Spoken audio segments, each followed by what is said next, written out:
My what? Boom. I'm waiting until I got actual staff here. Oh, okay. Oh, God.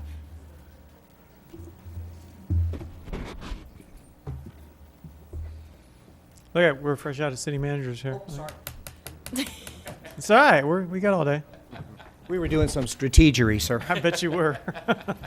We'll call the meeting to order. Would everyone please rise for invocation? And Pastor Kevin Bradley, would you please step forward? Let's join together. Lord, we give you praise, glory, and thanksgiving. Thank you for this beautiful day and the blessings you give us each and every day. We thank you for this wonderful place to dwell, city of Bonita Springs, Florida. And we pray for our mayor and city council today. Thank you for their hard work. And Lord, we pray your blessings upon them and our city manager and staff and volunteers and first responders, so many people who work so hard to make our city such a wonderful place to live. And as always, we pray for our men and women in uniform that you would be with them today, bless them and their families, watch over them, care for them. And we pray your blessings on this meeting now. May everything that's said and done bring glory to your name. In Jesus' name I pray. Amen. Amen. Amen. Councilman Slaka, could you please lead us in the Pledge of Allegiance? It'll be an honor, Mayor. I pledge allegiance to the flag of the United States of America and to the republic for which it stands, one nation, under God, indivisible, with liberty and justice for all. Roll call, please. Councilman McIntosh. Here. Councilwoman Martin. Here. Councilman Slaka. Mayor Nelson. Here. Councilman Simmons. Here. Councilman Gibson. Here. Councilman Longcott. Here. All right, good morning, everyone. Good morning, Mayor. All right, here we are to public comment on agenda items. Anyone wishing to speak to a particular agenda item, please come forward. Agenda items only, please. Oh, Martha Simons. Good morning, Mayor. Good morning, Council. Love that. First of all, I want to talk about staff. You have a proposal in there for changing your pay a little bit. I want to end also for the bioreactor. I want to congratulate our Public Works Department, particularly Matt Feeney, for exploring this very progressive and innovative idea. We like Bonita Springs to be on the forefront, cutting edge of innovative ideas for cleaning nitrogen out of the water. Congratulations, Matt. Awesome idea. Next, you're looking at merit pay, I think. Look at the ladies at the front counter downstairs. They definitely deserve it. They work really hard, and I think they're underpaid. So that's my opinion on that. I'm going to get up during the ordinance section of the show and talk about the 10% water standard. But if you just give me a moment of personal privilege, I'd like to congratulate Diane Lynn for her years of service and for being a stalwart advocate for the city of Bonita Springs. I'm really proud of her for following her bliss. And you've done so many great things for us, been a great friend to the city and many of us who've served the city and the citizens of the city.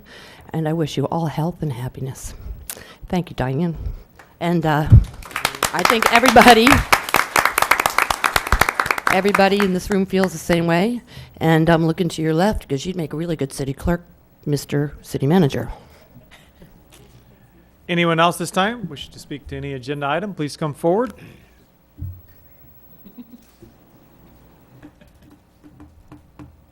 Good morning, Mary Mima, and today I am representing Relay for Life. I am on the committee.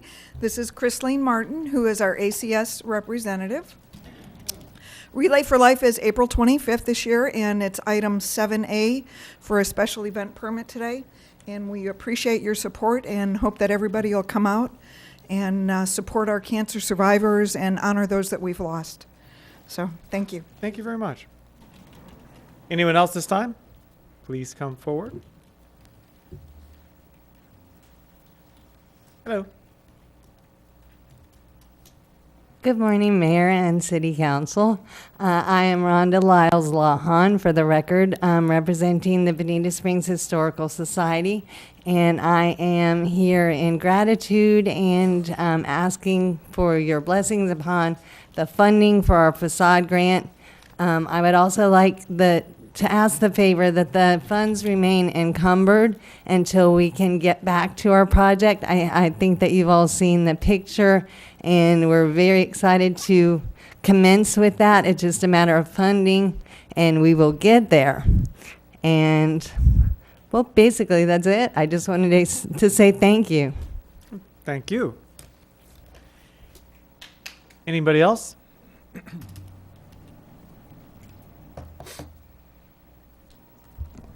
Hello.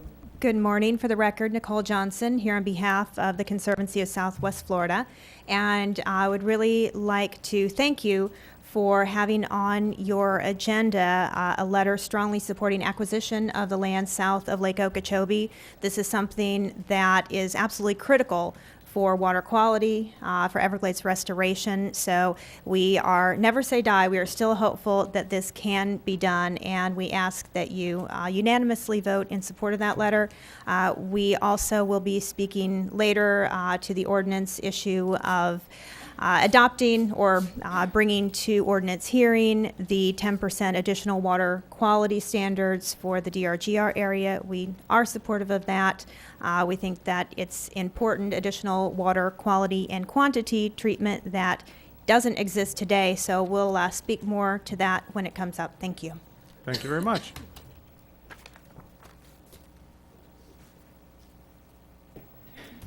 Good morning, everyone. For the record, Kathy McGrath, and I won't repeat because Nicole said it perfectly. It's a no-brainer, but I am so glad to see on the agenda, and I was here when we talked about it before. This acquisition of this land is so important. The people voted for that, and why they're sitting on their hands at the legislature, I'll never know. But anyway, any support that they get is so important, and thank you so much. Thank you. Anyone else this time? Please come forward on any agenda item. No? Okay. We will go ahead and go along to proclamations and presentations. Carl, I think you have an introduction you'd like to make. Thank you, Mr. Mayor, council members, public. It is my pleasure this morning to introduce our new finance director, Ann Wright, who comes to us from South Carolina and then Maryland before that. She's a CPA, and come on up, Ann. She's a CPA, has had significant government experience. And Ann, why don't you introduce yourself? I'd be glad to. Mayor and City Council, it truly is an honor to serve as your finance director here at the city. I have a great passion for local government finance, and that comes from many years of experience. I began my career as a certified public accountant, working 15 years in 2 regional CPA firms in Maryland.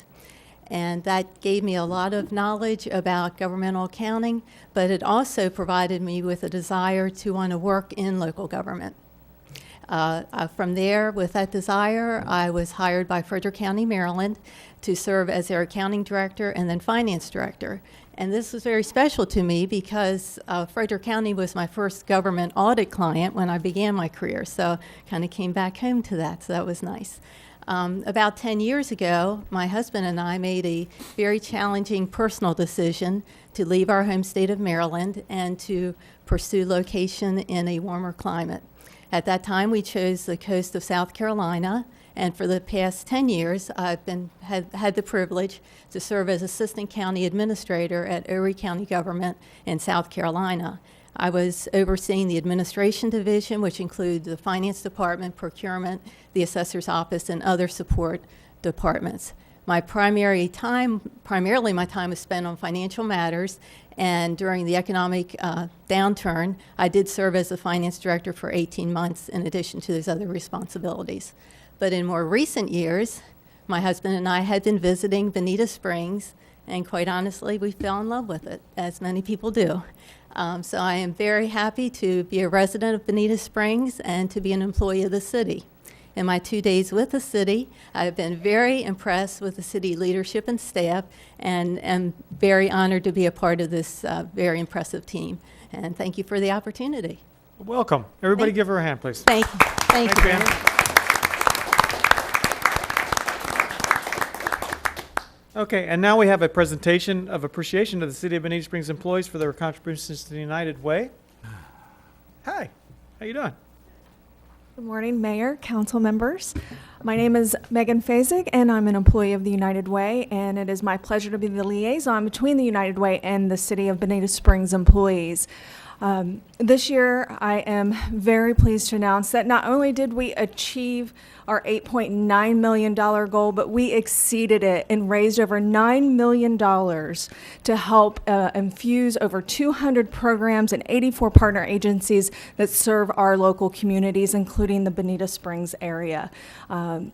If it wasn't for the support of the leadership here at the city, the participation of the employees would not be possible. So really would like to just share this on behalf of the employees for their contributions. We have many wonderful agencies serving the Bonita Springs area, from the Bonita Springs Assistance Office, the YMCA, Meals on Wheels, Gulf Coast Literacy. There are just a number of fantastic programs, and should anyone ever want to learn more about those programs or how the United Way is impacting the city of Bonita Springs, I'd be happy to sit and chat with you and even take you on a tour of some of those agencies firsthand. So on behalf of the United Way, our 84 partners and 200 programs, thank you to the employees of the city of Bonita Springs. Thank you very much.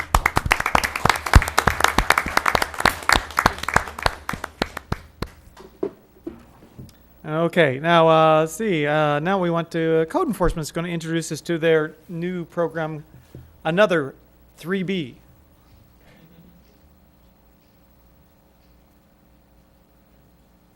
Good morning. Good morning. I'm Peggy Douglas, your new program coordinator for the city, and we're here to give you a snapshot of a new program, a new tool for our code enforcement team. It's a more positive approach, reinforcing positive behavior, and it's called Bonita Building Blocks, and it's just building a sense of community. But first, I really want to thank Frank Cassidy, our new director. We're so excited to have him back, for being so open to this idea. And Carol and John. You're doing great, Peggy. Okay. So we're going to introduce some new programs, and we're going to bring back some old, and a big one is going to be the Keeping the Beautiful in Bonita. Mayor, I'm sure will be happy about that. Let's see, what else, Frank? Frank is basking in the approval of his peers.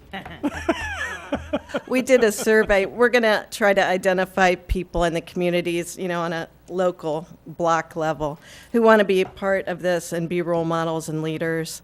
And we did a survey last weekend and had some really positive reactions. We've talked to Habitat, and they're all for it. Everybody's really into this, and they're going to maybe put some of our materials in with their new homeowner packages. But we're just really excited to start doing this.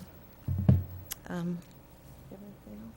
right. Any questions? What is it? what kind of give us an overview of how it'll affect the average person, that kind of thing like that? Yeah. Yeah. Pretend like I didn't get any paperwork. I gave him an idea, and he's expounded on it in the program. So. Good morning, Frank Cassidy, your Code Enforcement Department Director. The program is pretty simple in its design. It's a philosophical change, if you will, from a code enforcement perspective to get us into the neighborhoods, to change the way of thought processes of having us be a part of the neighborhoods, not being apart from the neighborhoods.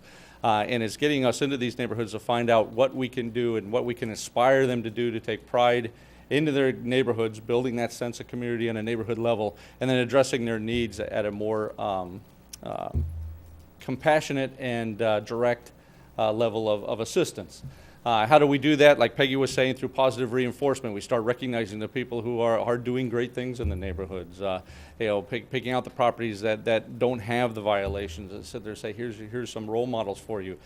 You build a sense of community and a sense of neighborhood by re-identifying what those issues are.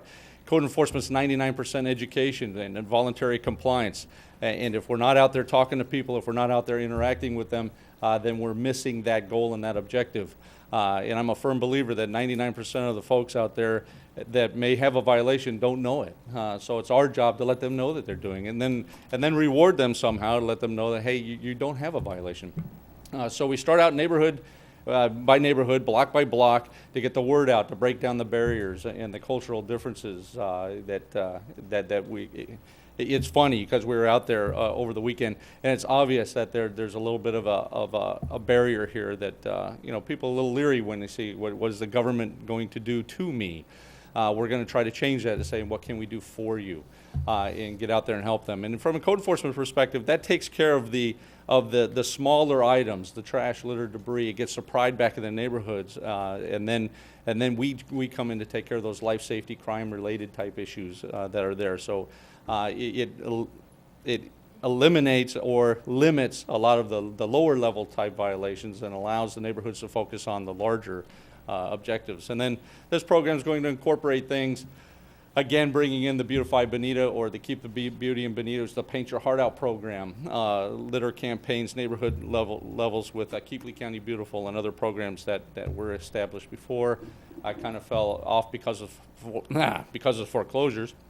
Choked on something there, and then and get those rolling again. So that's it in a nutshell. It's really an extensive outreach program that gets us into the neighborhoods. All right, well, good. Any questions? Yes, go ahead. Yeah, no, I think that's a great program, and I would just encourage you, whether your employees are on duty or off duty, weekdays or weekends, to avoid stopping by local businesses, and whether they're on duty or off duty, giving local businesses a hard time. Okay? Mm-hmm. Great, thanks. Okay, any other questions? Yes. Just real quickly, thank you, because it is a positive change for the code enforcement. Being the internal cops, you never get the credit you deserve, because that keeps our city clean and bright. How do you identify the people you want to recognize? Do you have a committee that then takes these names, or how do you do that? Yes, I mean, we don't have the committee established yet. It will be a product of working with the neighborhoods. Like I say, we're just starting with the neighborhoods. We picked one out in Rosemary Park, where we're starting to accumulate data from the surveys. The surveys are more of an icebreaker, let us know where they're at, but then also get the idea of the neighborhood, and starting small, and then it'll start to expand. I envision this that is going to be a larger project when we get more expanded efforts out there. So, I mean, the answer is yes, but right now we're going to identify them through criteria, through code enforcement, and then the input from the neighbors. Okay, will we put this on our website so that they can have a form that they can send in to you, or we can, when they want to nominate someone? Okay, great. I think it's a terrific idea. Thank you for coming up with it. You look very professional. Nicely done. Yep. Good. Well, any other questions? Thank you very much. Real well done. And Peggy, it's good to see you behind the microphone. Yeah. Thanks. Because I can't usually see you behind that desk. You're like way down behind there. I don't even know there's anybody there. You walk in and you're like, Did you really? It really needs to be higher here. Anyway. Okay. So that's that. And we have a presentation by the South Florida Engineering and Consulting.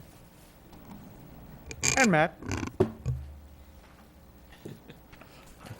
Good morning, Mayor, City Council. I'm Matt Feeney, Public Works Director, for the record. I'd like to introduce Tom Conboy from South Florida Engineering and have him give a brief presentation on wood chips or bioreactors. But first, I'd like to explain what we're asking for and how we came to where we are. So, wood chips, bioretention technology is something that's been around and used, looked at in up north in some agricultural areas for about 15 years now. And it's a method of removing nitrogen from the water system, from runoff. And essentially what it amounts to is utilizing wood as a feedstock for naturally occurring bacteria, packing it into a pipe or a conveyance, and making sure that you have an oxygen-deprived environment that allows that bacteria to live, and it becomes highly effective at removing nitrogen out of the water. We see this as an opportunity for Bonita Springs because we're in a basin management action plan, and our primary pollutant in the Imperial River is nitrogen. So the appealing part of the technology is the notion that we can do this below ground and still retain use of our above ground area for other uses such as parking. So we've reached out. We utilize Sutron Engineering, who unfortunately has chosen to move in a different line of work. And so we're asking for assignment of the contract to South Florida Engineering, who was their prime sub-consultant on the earlier project that we retained them for. And we've reached out to the Department of Environmental Protection here in Florida to see what their thoughts are on the technology. They're very excited about it, and they would like to partner with us on the Feltz Avenue project that we have some grant money already available for to carry this technology out and monitor it and prove it true. The end result that we're hoping for is to prove those reduction numbers so that we can then use this technology on a larger scale throughout the city, have a very low impact and a low cost. So that's the intent. And with that, I'd like to introduce Tom to give a presentation on the technology, the nuts and bolts of it. Good. Good morning. Morning. Let me see if I get this going here. Here it is. Just turn it on. So you have an awesome asset here, which is the Imperial River. It's a very beautiful system. And FDP, there we go, has set a TMDL, total maximum daily load for the river, on total nitrogen. And we have to capture 9,000 pounds per year. And that's a goal within the next 15 years. And in the first 5, we have a remaining goal of 1,200 pounds per year. So we need to build that many projects to capture that much TN in the watershed. And this is the watershed that we're looking at here, which is a large portion of it is outside of the city. And the city right here is where we have to work within our projects. And we put together a few reports. Primarily, we did a lot of research on this concept of a wood chip bioreactor. Most of it's been done in the last 5 years. We looked at more than 85 peer-reviewed articles from around the world. A lot of the work has been done in Australia, New Zealand area. And our goal was to get this into FDEP's system of options to attack total nitrogen, because it wasn't one of the options that we could use prior to this effort. And they've looked at it. They're very excited about it, just as Matt explained. This is actually for a tile drain, which is up north in some of the agriculture areas. And this is Minnesota. But it gives you the concept of what we're looking at doing here. As he said, essentially you see this is mulch on the inside, and then you've got an impermeable barrier on the outside. So the real cost is the inflow and outflow structure into this system. This is a little bit more like the size we're proposing. So this is another tile drain as well, but it's very similar to what we would be doing here. We're looking to put parking on top of it.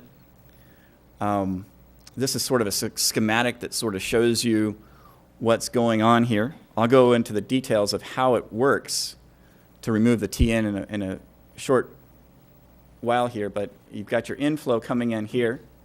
You have to have the ability to bypass water when this can't take any more water. So you have a baffle system here, and you have the ability to bypass. Right here, the water comes in. There's like a perforated spreader sort of pipe here, and then it flows through these wood chips, and then you've got an outflow here that comes back out, and this area here is where your TN reduction is happening. The primary mechanism for removing the TN in the system is that we go anaerobic in the wood chips, and we create an environment for the anaerobic bacteria, and the wood chips are basically the food for that anaerobic bacteria. And in the research that we did, they looked at lots of different types of material, and wood chips were the longest lasting, most effective material for that use. They looked at whether you put vegetation in these wood chip bioreactors or not. They found that the vegetation did not improve the efficiency of the bioreactor, and in some instances actually detracted from that. They weren't sure why, but that's what the literature shows. So, but the big thing is that we're going to take the TN and we're going to create N2 gas, which, as you know, most of our atmosphere is N2 gas. So that it's not, you've heard the solution to pollution is dilution. In this case, we're not doing that. We're actually, solving a problem here.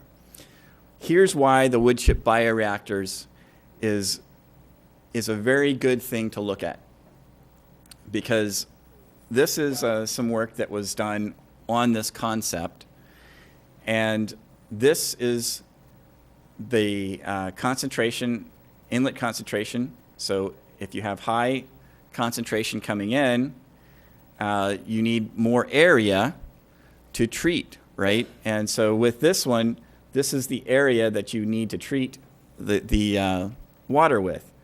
And as you can see, the wood chip bioreactor has some of the lowest area per concentration coming in of several other types of wetlands that have been used to treat nitrogen. So basically, this is that cost-effective piece that Matt was talking about. We're looking at the Phelps project area. There's this little piece right here that we're looking at within this project. And there's already a $250,000 grant that's ready to go for this project. This is sort of the aerial view. Imperial River is here. This is kind of a wild map. It's the topography, and this is the highest part of our little basin. So this is the little basin that we're dealing with right here. And this is the high ground, and it pretty much flows towards the Imperial River this way. Our goal is to capture the water upstream of the Phelps project area. It's a 300-foot by 300-foot property. We did the calculations on it using Darcy's equation and some of the water quality equations. What we're looking at, just to our general sort of see if it would work calculations, if we set up 15 bioreactors in parallel that are about 15 foot wide, about 5 foot deep, and 290 feet long, we would be able to capture 87% of the TN coming into the system, and that's about 130 pounds per year in this system. And so that's what the calculations tell us. Since there's only been a few projects of this type in Florida, DEP wants us to do a pilot program, and we'll get some credit for that as well. But the big thing there is they want us to prove the concept before we implement it in other places. So this gives us the opportunity to find out and verify that these numbers will work.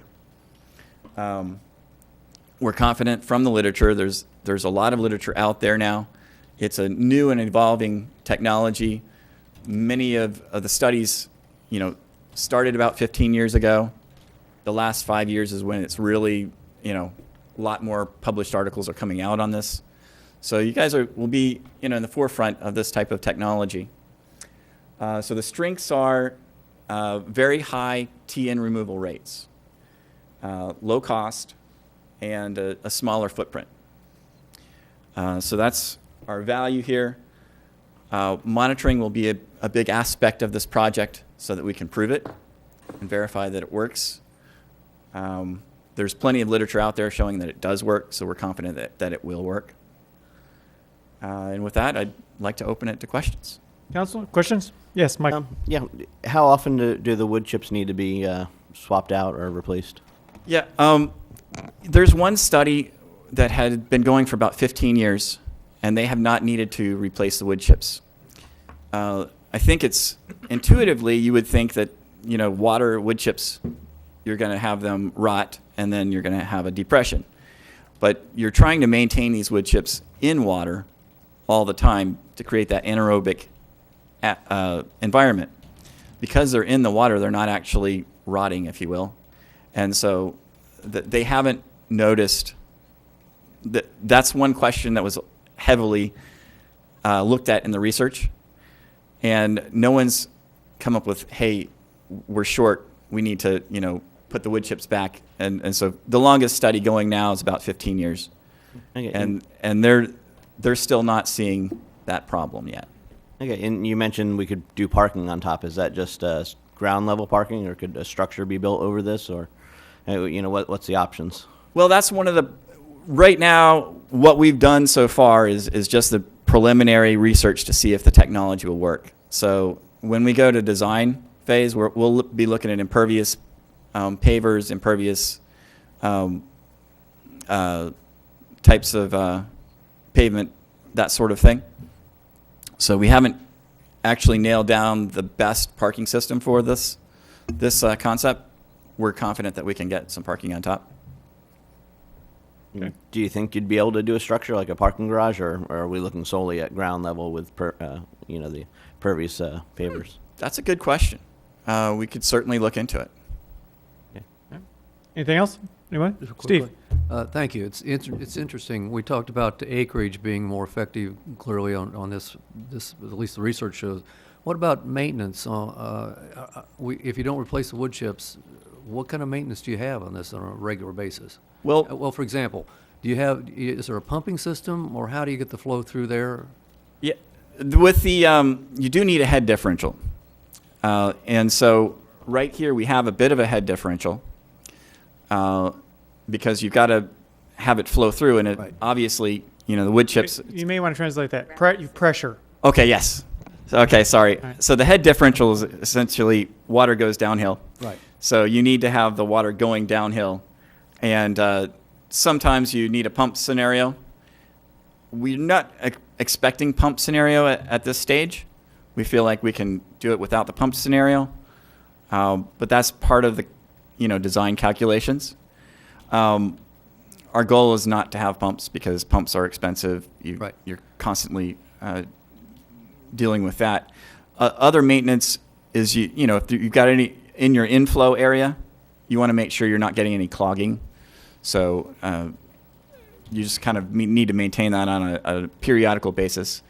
You want to keep water in the system so that, you know, we don't have constant rainfall throughout the year. So in the dry season, we still want to keep water in the system. So that's going to be another maintenance, you know, thing to look at. They can dry out a little bit, so you may dry it out for a couple of months, but then you want to maintain it full of water most of the time. Well, I think that's part of the question on the maintenance, because if we have a parking facility or even a parking lot above it, and you have to go in and clean the filters, the incoming pipes with the flow through, how do you do that? Well, it's part of your inflow. Wherever you set up your inflow, you'd need to make sure that you can maintain it in that area that's effective. Okay, so you can't pave over the portion where there's the piping inflow pipe and outflow pipe. You could. You just may need to bury that, you know, so it's very much a set of what you've got designed there, right? And, you know, the cheapest design, of course, you may not want to pave over that section. Yeah. Right? Okay. So. Well, of this $250,000 grant that has already been allocated to this project, as I understand it, does this affect the $16.5 million that we've? I mean, is there any impact on that at all? The $250,000 is over and above the $16 million. Okay. And I will also tell you that we have additional requests into the state legislature this year to the tune of about $1.2 million to do additional water quality projects. When we started talking about the water flow, parking, and infrastructure for the revitalized downtown, the $16.5 million was budgeted in some form or another. Does any of that money come toward this project? Well, towards this particular project? Yes. Matt, you want to? No. Okay, thank you. There you go. Matt said it more succinctly than I would. And much appreciated, man. Thank you very much. Okay, thanks very much. Nice job. Thank you. Yes, good. And it just, because we had shown that picture there, and when you think of, you can pave over, but you showed that initial picture, where's the support mechanism, or if you pave over it and then want to build over it, are you looking at a secondary, like a U, upside down U type of support, or are you building directly on top? Well, I wasn't sure that, I didn't realize that you guys were looking at a parking garage here, so I knew that we were looking at parking. And I haven't looked at those pieces too hard, but there's clearly some, just like you would have some of the, it's escaping my mind, but. Could we go back to the picture for a minute? Maybe? Sure.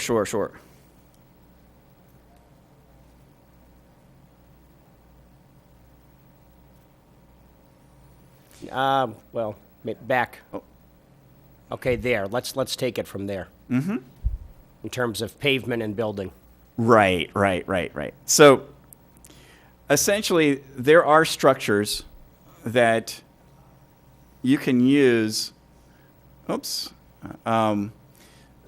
are structurally sound, right? And if we used those structures within this setup, the cost goes up, obviously, right? So this is the low-cost option. But if we're going to do a parking garage on top, that would we would definitely need to be structurally sound to do that. I'm sure that we can put something together that will work for that. Why don't we look at this like phases? First phase, we're going to do this. Second phase, we're going to figure out if it worked, right? Third phase, if it worked, we'll be able to build something reasonably like a ground level parking lot on top of it. And if everything is great for that, there's always an engineering solution for building whatever you wanted to build there, I would think. If I may, Mr. Mayor, Tom's not under contract right now to design this because part of what we're asking for is the firm who was under contract to explore this option to the folks at the Department of Environmental Protection and provide them the necessary literature for them to consider partnering with us are no longer interested in doing engineering services. They actually have pursued another aspect of their business in terms of monitoring. They had utilized Tom's firm as the prime sub-consultant on this project, and they were pretty much the lead in the first phase. And so what we're asking to do is to assign that contract to Tom so that we can execute a contract to design this. And a lot of the questions that council has raised are design questions. Yes, the design can be accommodated to not look like that so that we can design around future growth for parking garages and above ground parking. This is just an example of where they're doing it where there obviously is no structure on top. There are some areas where you use an exfiltration trench and a more rigid structure so that you can build above it. And that's part of the piece that's appealing. We just need to get to that next phase. Yeah. All right. Okay. Any other questions? Do we need a motion then? Sure. One sec. Let me say. Yeah, I found it interesting. Come on back up here. I'm not done with you yet. Awesome. I find it real interesting that because for a long time DEP has not liked the idea of vegetative fill, so this is interesting, especially when it's buried in the water table. But they're kind of getting over that, maybe, right? That's what we're going to try them on. The research really shows that this is a very effective way of removing total nitrogen. Okay. So Yes. Yeah, okay. The other thing is that the nitrogen doesn't bind to the wood chips itself, because that's certainly it. What you're doing there, because the one train of thought is that the wood chips are used to allow nitrogen to bind directly to them, and then they have to be removed. What you're doing is creating a media to where it's released into the atmosphere instead, right? Pretty much, yes. So in a lot of the wetland treatment systems, you have the binding piece going there on. There's still binding going on in this. Right. But the dominant process that we're focused on is the anaerobic bacteria, and using that process to go to N2 gas. Good, good. And then the other thing is that I found it interesting that a free water surface actually removes more nitrogen than a vegetated ditch. That's what that showed? Well, free water surface wetland. So when you set up I had about 15 more slides, and I didn't want to kill you guys with slides. And essentially, when you've got a free water surface wetland, or like an STA, like you have in upstream of the Everglades, right? Right. Stormwater treatment area, you're actually creating a scenario where you've got about 4 feet of water and a lot of vegetation. Right. That's what they're talking about as far as a free water surface Okay. scenario. So that works more effective than the ditch. And that's what they were talking about. And I had another slide that showed that, but I didn't want to bore you guys to death. Okay, all right. I just want to clear that up. Okay, thank you. Okay, Awesome. Council, did you want to make a motion to turn them loose here? I'll make that motion that we assign the assignment of professional services agreement. Okay, we have a motion. We have a second. Is there any other discussion? Pending design review. Structural review, I should. Will do. Okay. Okay, and any other questions? Roll call. Thank you. Councilwoman Martin? Aye. Councilman Slakta? Aye. Mayor Nelson? Aye. Councilman Simmons? Aye. Councilman Gibson? Aye. Councilman Longcart? Aye. Councilman McIntosh? Aye. Okay, next we have a presentation by the Small Business Development Center of Florida. Rudy, sorry. That's an old movie, Mr. Mayor. Classic. So am I. Yeah, right. Mr. Mayor, members of the council, ladies and gentlemen, citizens and staff of Bonita Springs, good morning. It is my pleasure to report to you on the efforts of the Bonita Springs Estero office of the Small Business Development Center at Florida Gulf Coast University. I'm here to tell you that we've had a busy first quarter of the year, which followed right upon a very busy and successful 2014. I know and I understand that my just saying so is not enough for a report to a government entity. So I have provided each of you a folder in which there is a sheet with all sorts of statistics for last year and for the first quarter of this year. In addition to that, I like to toot our horn, so I've provided you with some data from the state level that shows that our center is amongst the best in the state. I know you are able to read these pieces, and I trust that you will feel free to contact me should you want more detailed information. I would like to use the rest of my time with you this morning to discuss some qualitative factors of program review. You and I live in paradise, and we are continuously being joined by smart people. The environment we have, which you help to maintain, is conducive to new business development. It is my pleasure to have assisted over the last 2 years in a number of business startups. Amongst the most visible of those locally is Momentum Brew House just down the street on Beach Road.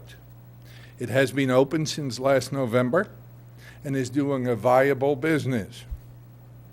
I know many of you are familiar with Kate, Brian, and their establishment, and I hope that a few of you have had the opportunity to enjoy their beverage. If not, may I recommend you do so soon. Momentum has been the subject of a number of articles in local and regional publications over the last year, a fact that we know has assisted their marketing effort and has created recognition for the city of Bonita Springs as an entrepreneurial site. More visible on the state level has been Straight Up Aviation, our own helicopter operation owned and operated by Gavin Cresswell and his wife, Tanya Malconian. They like Bonita Springs so much that after a year of renting an apartment, they bought a house near downtown. Currently, they fly out of Page Field. We are in the process of trying to locate a helistop within the area of Bonita Springs for tourist flying tours during season.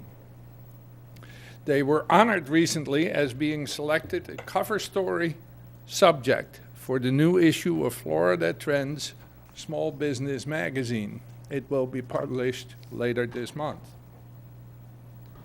Another firm, headed by Mr. Will Scott, managing directors of Marbles, Inc., the ergonomic innovation firm was nominated for the Distinguished Entrepreneurs Award for his involvement in developing a number of novel consumer products.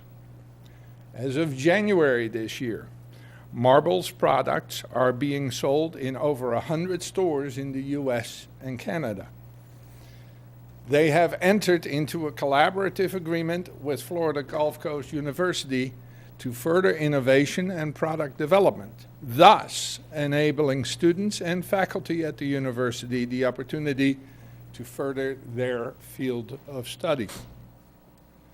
Marbles currently sells 6 different products that are redefining our everyday task in both our home and work environments. Last month, I had the pleasure of introducing some of you council members and some of the staff to the good folks at Global Tech LED.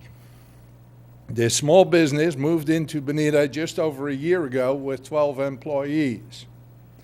Their business has grown so much that today they have over 60 employees and are involved in international trade. What more evidence, as an aside, do you think we need that Bonita is a good place to have a growing business? Mr. Gary Mart, CEO of Global Tech LED, is one of 4 finalists for the 2015 Distinguished Entrepreneur Award. That dinner, at which the award will be presented, is slated for Tuesday, May 19, 2015, right here at the Hyatt Regency Coconut Point Resort. We hope many of you will be able to join us. Last year, we had the pleasure and honor of publicly acknowledging our mayor and our city manager, as the city was a sponsor of our dinner. Mr. Michael Wynn, president of Ace Hardware, by the way, another local business, will be the main speaker at the dinner. Besides celebrating those successes and events, my office and the center continue our effort in educating folks on small business operations. At lunch today at the Lyles Hotel Conference Room, we will be working on a strategic planning efforts for small businesses under the title, Where Do I Want to Take My Business? Other sessions in the same location are scheduled for the middle of May and June, and I'm in the process of developing topics for the second half of the year. The center has a full slate of seminars and programs set up as well. In any given month, we put on approximately 40 educational efforts. If you visit our website, which is sbdc.fgcu.edu, you will find a long list of seminars by topic or by date. Finally, today, I wish to thank you, Council, as representatives of the city, for allowing me the pleasure of an office in Cottage 1. I promise to you that I will continue to work towards improving the business climates in the city in cooperation with the city, with the EDC, the Chamber, SCORE, and others. It is fun to be involved. Getting out of the house in my retirement is good for me and the family. And the ego income that I derive is probably beyond deserving. I would like to encourage anyone with questions or issues about starting or running a business to contact me. If I cannot personally help, I feel certain that we have the talent, knowledge, and skill in our center to provide what is needed. I thank you. I wish you a great Tax Day 2015. And remember, Bonita Springs is open for business. Thank you. I'll gladly answer any questions or listen to any comments. Thank you, Rudy. Council, you have any questions? Thank you very much, Rudy. Thank you, Well sir. done. Well done. Okay, this time we have a presentation by the Bonita Springs Estero Economic Development Council. Christine? Good morning. Morning. Thank you for having me here today. Just wanted to go over some of the activities. You all have the report in front of you and also received it last week in your package. And the efforts continue to bear fruit. The work that we're doing, I can give you the prospect activity is at the top of the report. We've added a couple more already in April, confidentiality agreements, so there's a lot stirring in the marketplace. We had a wonderful visit with the director of the Department of Economic Opportunity, Jesse Panuccio. We took him around and showed him some of the great businesses that we have that are operating here and expanding. We took him to D3 Glass, where he got to see their operations and the doubling of what they thought were going to be 5 to 10 employees. They've already surpassed that and added a second shift. We got to take him out to Alginol Biofuels to see that amazing research and development facility. They are getting to the point where they're ready to commercialize, and they're actually doing a test project on commercialization. And just yesterday, I was able to write a letter of support for a grant that they're seeking from the Department of Energy. We also were able to talk to him about the intellectual capital that is in Bonita Springs and Naples, more density of that here than anywhere else in the world, and how we might harness those retired captains of industry to be interested in helping us to do some early stage and startup. And that conversation's ongoing with Florida Gulf Coast University so that there's no repetition of any programming out there. We're going to leverage the assets that are already here. I continue to have amazing success with your Department of Community Development. Arlene Hunter is super responsive and very accommodating and customer service oriented, and one customer after the other just gets has glowing reviews. So the work that City Manager Schwing and his team have done, they all get credit because it's really impressive, and it's why the phone keeps ringing in my office. There's a couple of projects that we are working collaboratively with the Lee County Economic Development Office. That relationship continues to develop, and Bonita Springs is a selected area and a popular area for folks that are looking to come in from other states. So I won't bore you with repeating what's in here. I can tell you that Camuto Group is very happily ensconced over here in the Bonita Bay Executive Suites, and they've hired 2 more staff members for which we were able to help them. And if you recall, they only brought 2 people from Connecticut and New York down, and the rest were local hires that they took back and trained there and then brought them back here, and they're all actively working and very happy. They kind of grinned the whole way through the winter, the folks from New York. We have discussions going on with community development and City Manager Schwing about how we can create a little more diversity in the land that's available to us. I am getting requests for expansion with year-round jobs that are in industries that we don't currently have here, some light manufacturing, but clean light manufacturing. And so we're working together to see how we can create more opportunities because we don't have a lot of space like that. We're talking to another group that is looking to expand upon one of the cottage industries that we've brought into town, and so that's all fine as well. And then the last part of what I'd like to tell you about is that they are in possession, Arlene and Carl, of the outreach marketing plan for the Southwest Florida Regional Economic Development Alliance. And one of the opportunities that we have for both Bonita Springs and Estero at this time is to attend site selection, attraction, trade shows, and consulate engagements where we can talk about this region, but also our home city. And so being a part of that partnership has allowed us, with a very small budget, to go with the bigger players and represent our area. So we are talking about the things that Bonita thinks would be good, and I will be going to those that everybody helps select. So it's a great opportunity for us, and I can tell you that that fledgling opportunity, and they have their new director on board, Eric Berglund. I met with him for an hour and a half yesterday. I think it's really working, and I'm excited because the relationships are now getting stronger, and so that's only going to benefit us. So with that, I'll stop for a minute and take any direct questions you may have. Okay, Council. Thank you, Christine. Council, you have any questions for Christine this time? No? Just a comment. Yeah, go ahead. I'm so happy to hear that. I remember the days when we talked about the city merging with the chamber.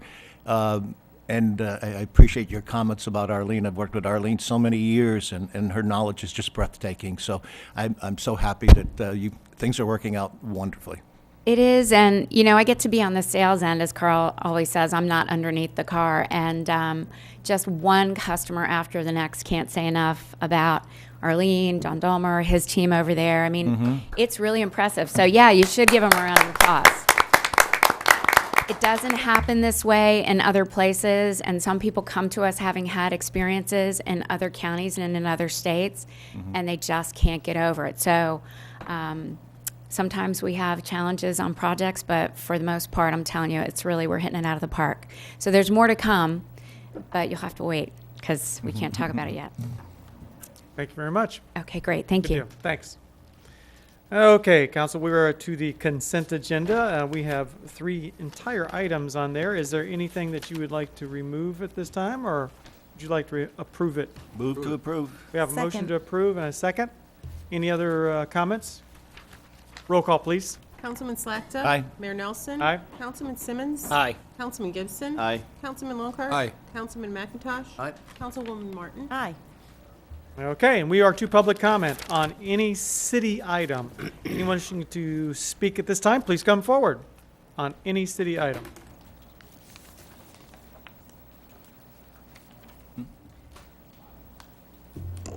Nicole Johnson here on behalf of the Conservancy of Southwest Florida, and I assume this is the time to speak on item 11A, or Sure, will you you can. have a separate hearing?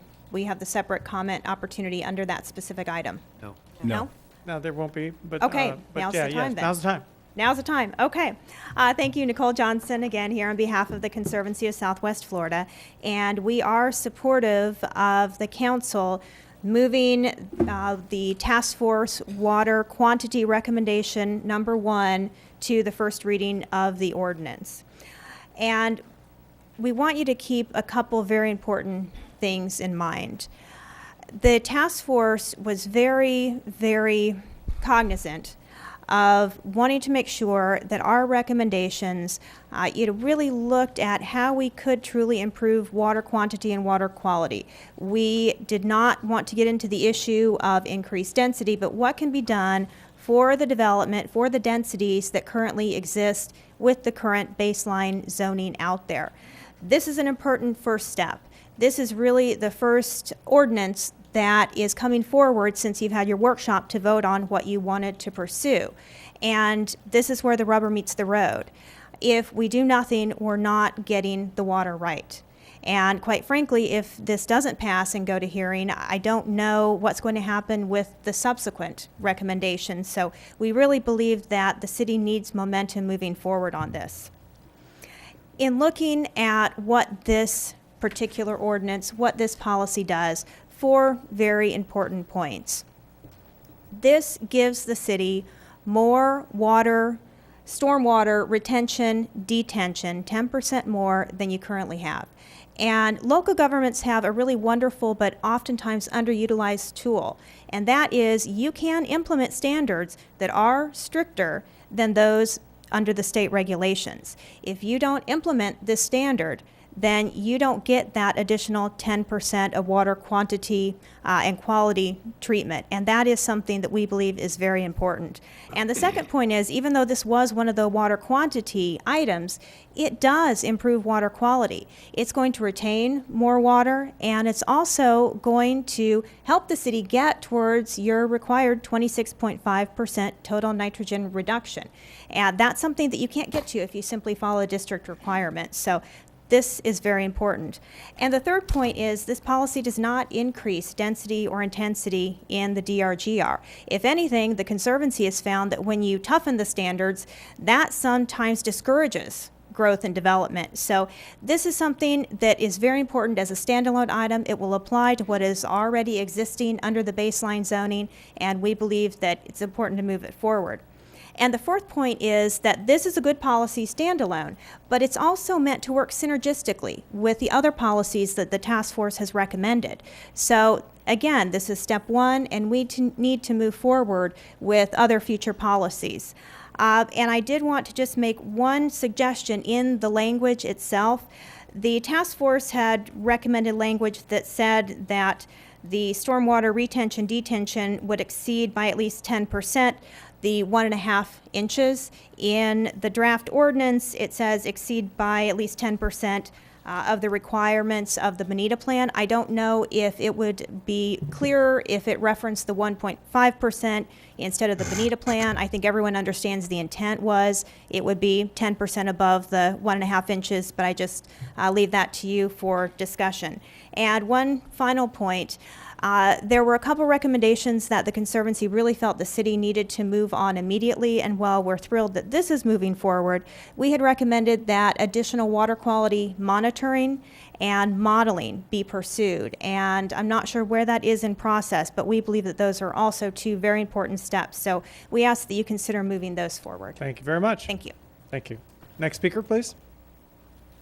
Hi, I'm Deborah McLean, publisher of the Banana Peel, and I would like to further detail the issue of 10%.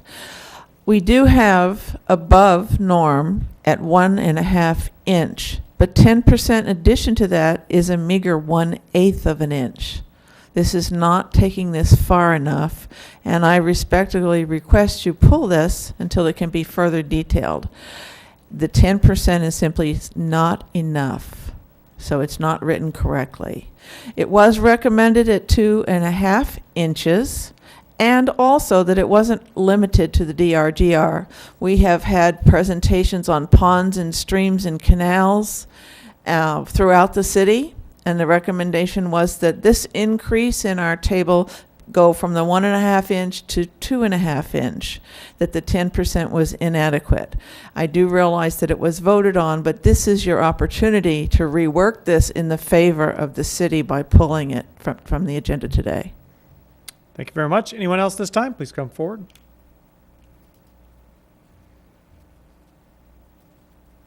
Good morning again. For the record, Kathy McGrath. First of all, I would like to welcome our new finance director, Ann Wright.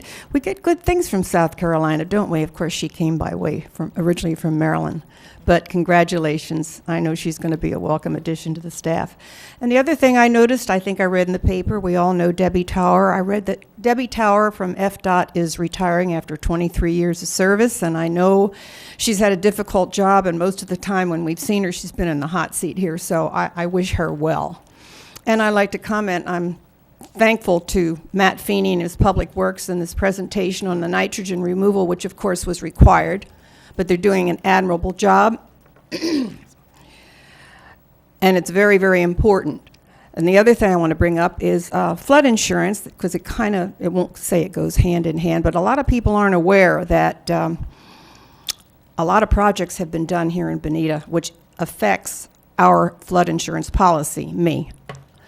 Due to the things that they've accomplished, we get a discount. It's called the community rating structure. And I want you to know, I got an $852 discount. I still had to pay $2,700. Yes, I live on the river. I'm maybe, 10 feet above sea level, but it was a big, big help.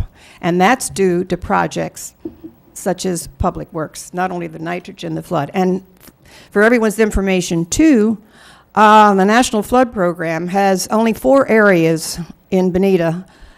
I guess they have a statement. It's called Areas of Repetitive Losses. Correct, John? Yes. There are none east of I-75. They are all west. And we know the problem areas: Quinn, the state streets near downtown, Imperial Shores Boulevard, and of course the storm surge would be on Hickory Boulevard. But there are no areas of repetitive losses east.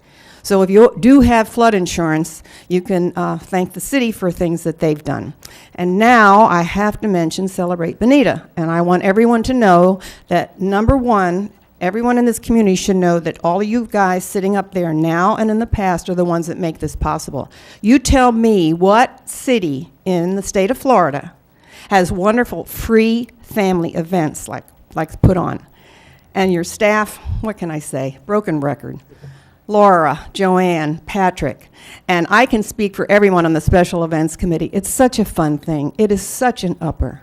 It was just absolutely wonderful. I enjoyed every single minute, so I want to thank you. And remember, this coming Saturday is another nice free event, Movies in the Park, in addition to Earth Day. So bring your kids, bring your grandkids. The movie is Dr. Seuss's The Lorax. Joanne's got exciting things planned. And I'll be there giving away free little milkweed seedlings, thanks to our good friend of the Bonita Nature Place, Steve Trumbull. And Steve and Cindy, congratulations. They just welcomed their first grandchild, and they're, as we speak, on their way to Virginia to go see him. So come get a free milkweed plant. Thanks. Thanks, Kathy. Thank you. Anyone else this time? Please come forward. A couple things. Thank you, Kathy McGrath, for mentioning the flooding. You can get a free adaptation plan for sea level rise, which, by the way, will happen 9 inches in the next 50 years here in the city, which is pretty significant when you talk about how you're going to plan for your coastal, which we're not supposed to be approving stuff in coastal high hazard areas, but we do.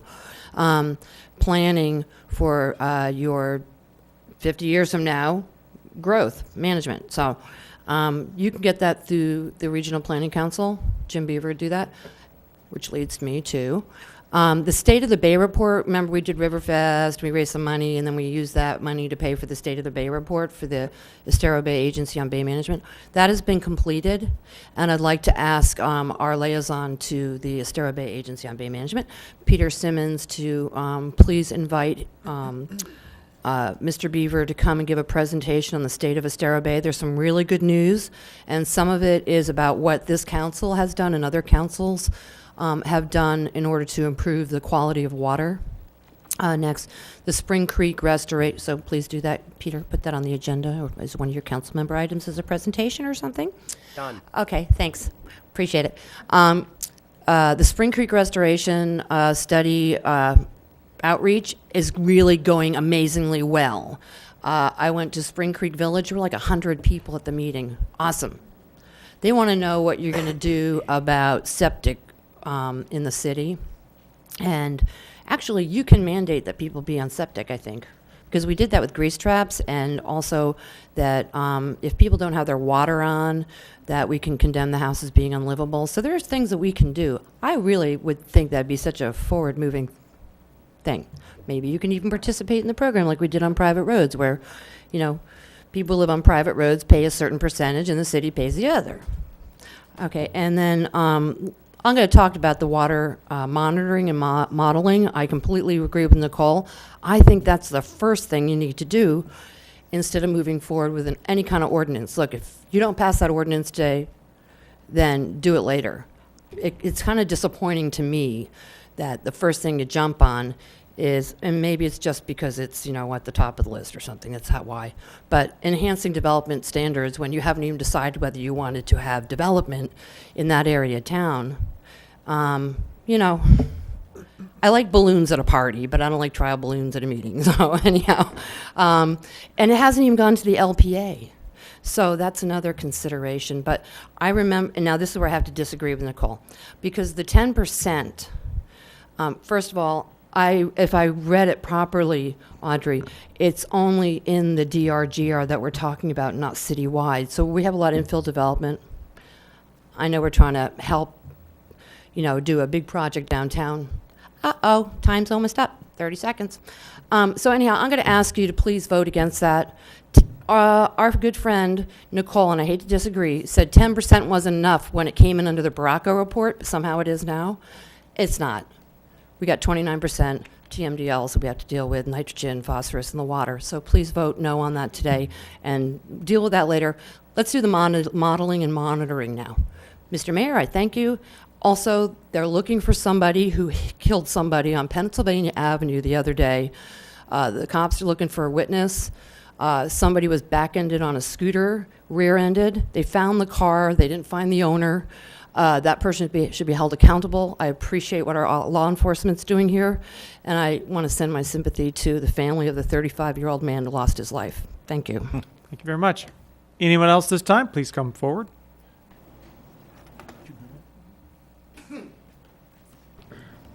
Fred Forbes, for the record. Want to first of all urge you all to pass anything that would help get the state officials, the governor, and the House of Representatives and the Senate to buy that land up at Lake Okeechobee. Now, with regard to the ordinance that's coming in front of you, there's a couple comments. I would agree with a couple of the speakers that 10% or a little more than 1/8 of an inch is almost nothing. And it really should be more like 2.5, even 3 inches. I also think there's merit to applying it to other areas than the DRGR. But the most compelling thing, I was at the meeting in February where the subject of accepting the Water Task Force recommendations came up. And it was an attempt was made by several of city council to discuss, prioritize, and all that. And it was clearly stated, this is not written in concrete. All you're doing if you pass this is providing for the staff to come back with a working plan, and we'll discuss it and prioritize it. Now, I think it's time that those that say things like that do what they say and mean what they say. I would urge you to turn this down. Thank you. Thank you. Anyone else this time? Please come forward.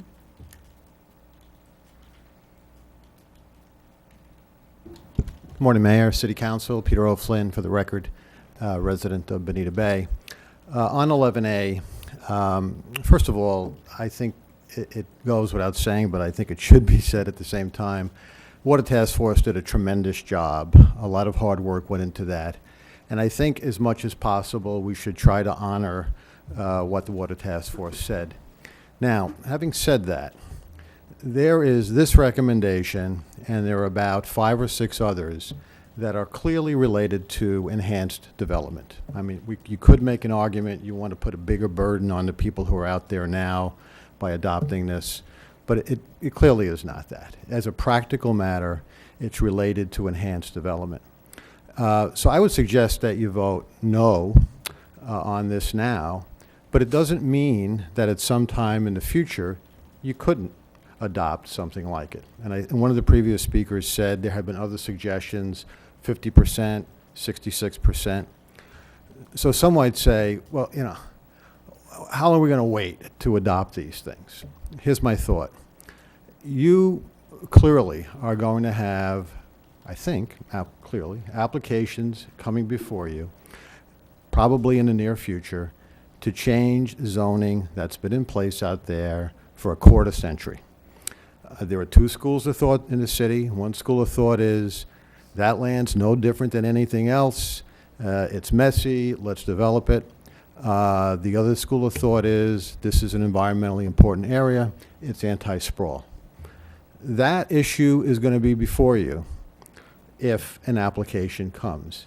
And if that application comes, and if you think there should be development out there, that is the time to deal with additional development standards for that possibility. If you go ahead and do this now and approve it, there's going to be probably a wave of the other 5 or 6, which are development standards that other developers have asked for. They're going to come forward. Let's say you approve those. Then somebody comes in and says, well, here's my application. I met those enhanced standards. What are you going to say to him now, then? No. It'd be a bait and switch. So why don't you wait, say no to this now?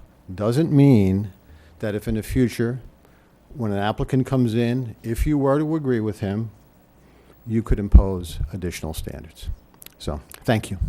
Thank you very much. Anyone else this time, please come forward. Seeing none, we will carry on to the first readings of the following ordinances. Audrey, then there's no public comment allowed on these 2. That's correct.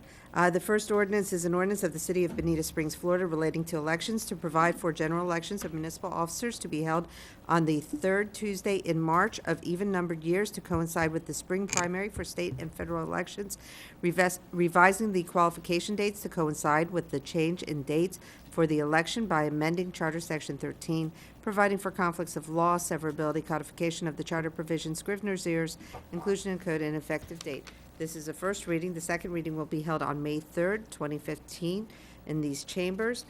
In your errata sheet, the first item that you received in errata number 1 is a revision of the ordinance. Those revisions was after talking with Bernie Feliciano at the Supervisor of Elections office. Majority was grammatical. The one change that would have been substantive would be in section 2. It does say that you are to do turning papers in with the Office of the Lee County Supervisor of Elections. I think all of you guys know that's a no-no. It turns in with the city clerk, and so that was one of the amendments. Okay, council, what's your pleasure? So moved. Motion to send to a second reading? Second. And there's a second. Any other discussion? Roll call, please. Mayor Nelson. Aye. Councilman Simmons. Aye. Councilman Gibson. Aye. Councilman Longcart. Aye. Councilman McIntosh. Aye. Councilwoman Martin. Aye. Councilman Slack. Aye. Okay, item B. Good morning. Alex Boswell, Ebersole, Assistant City Attorney. This is a first reading of the following ordinance. An ordinance of the City of Bonita Springs repealing in its entirety Bonita Springs Ordinance Number 10-10, which had adopted the 2009 edition of International Property Maintenance Code relating to unsafe buildings and minimum housing regulations, adopting the 2015 edition of the International Property Maintenance Code relating to unsafe buildings and minimum housing regulations, providing for title and citation, providing adoption and repealer clauses, providing specific revisions to International Property Maintenance Code, providing for conflicts of law, severability, codification, Scrivener's errors, inclusion in the code, and an effective date. Okay. Council, you have any questions? What's your pleasure? Send it to second reading? Yes. A motion to Make send that it to motion. second reading and a second. Any other discussion? Roll Second, call. I beg your pardon? just for a point of clarification, second reading will be on May 6th, starting at 5:30 in these chambers. Excellent. Thank you very much. Roll call, please. Councilman Simmons. Aye. Councilman Gibson. Aye. Councilman Longcart. Aye. Councilman McIntosh. Aye. Councilwoman Martin. Aye. Councilman Slackton. Aye. Mayor Nelson. Aye. Okay, item 10, second readings and public hearings. Yes, thank you.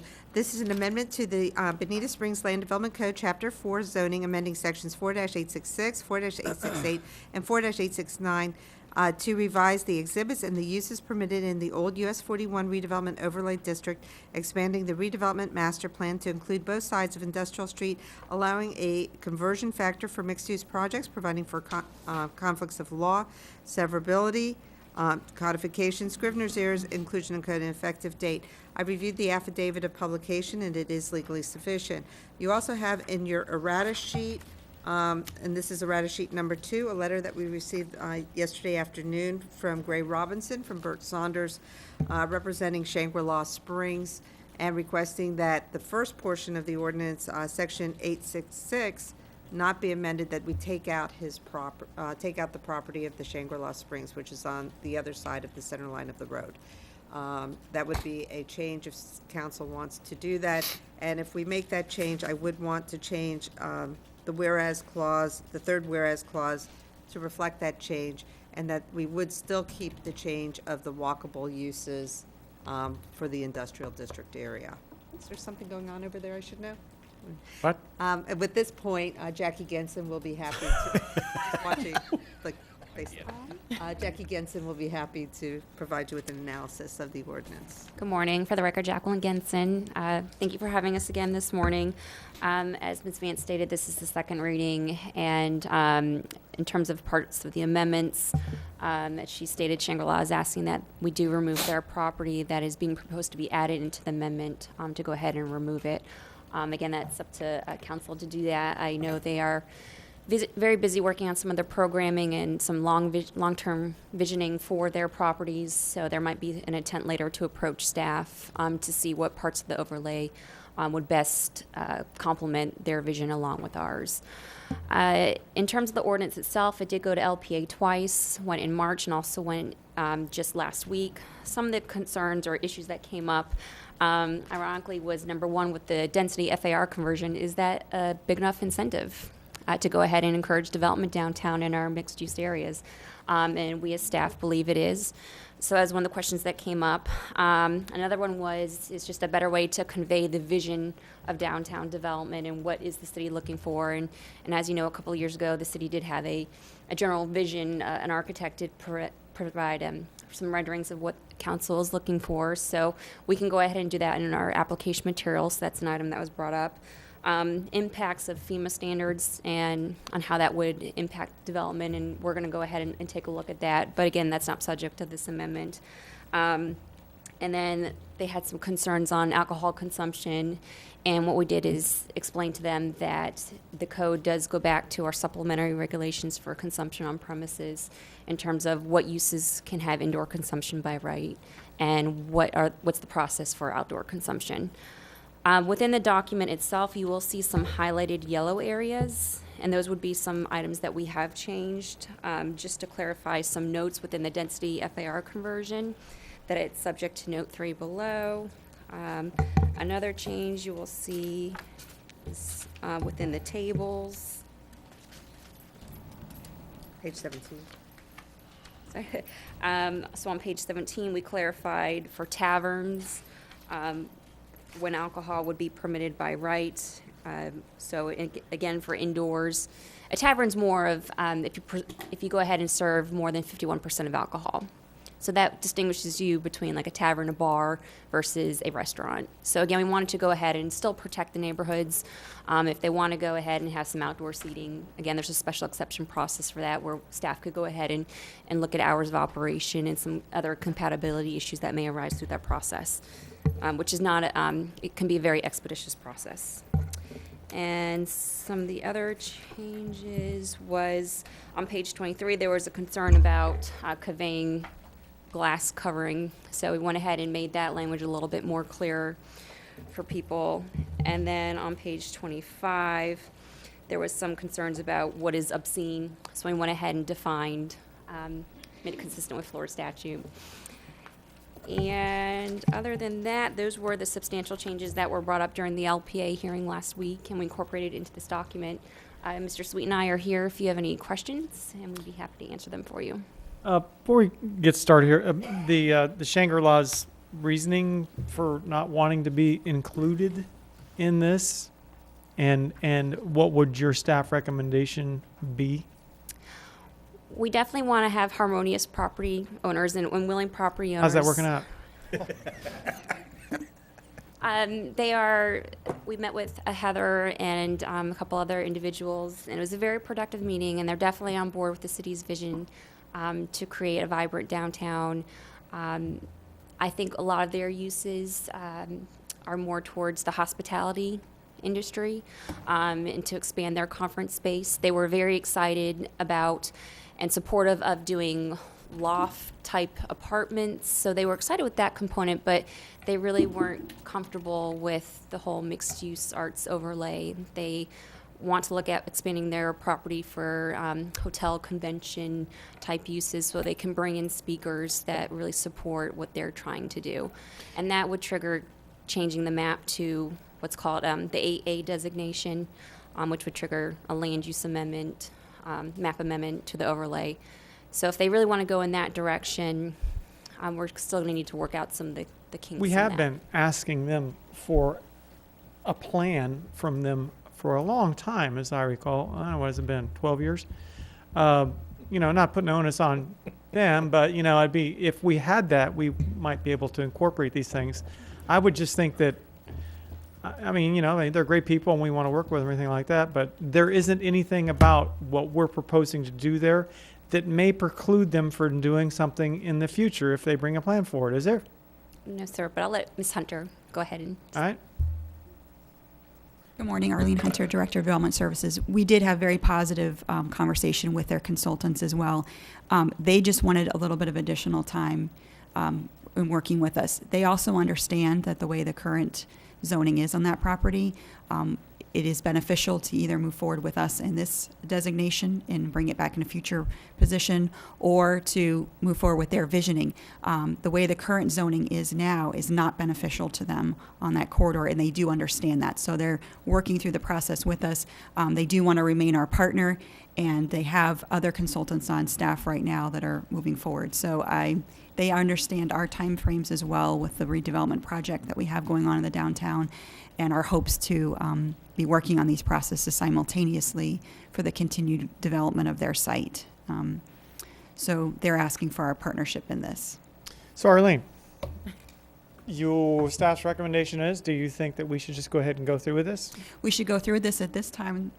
We should go through with the ordinance as proposed by the city attorney, removing the map, with continued discussions with Shangri-La. We do have. I'm sorry, back up, by doing what? By removing? The request of Shangri-La is that at this time that we remove their portion from. Do you think we should do that?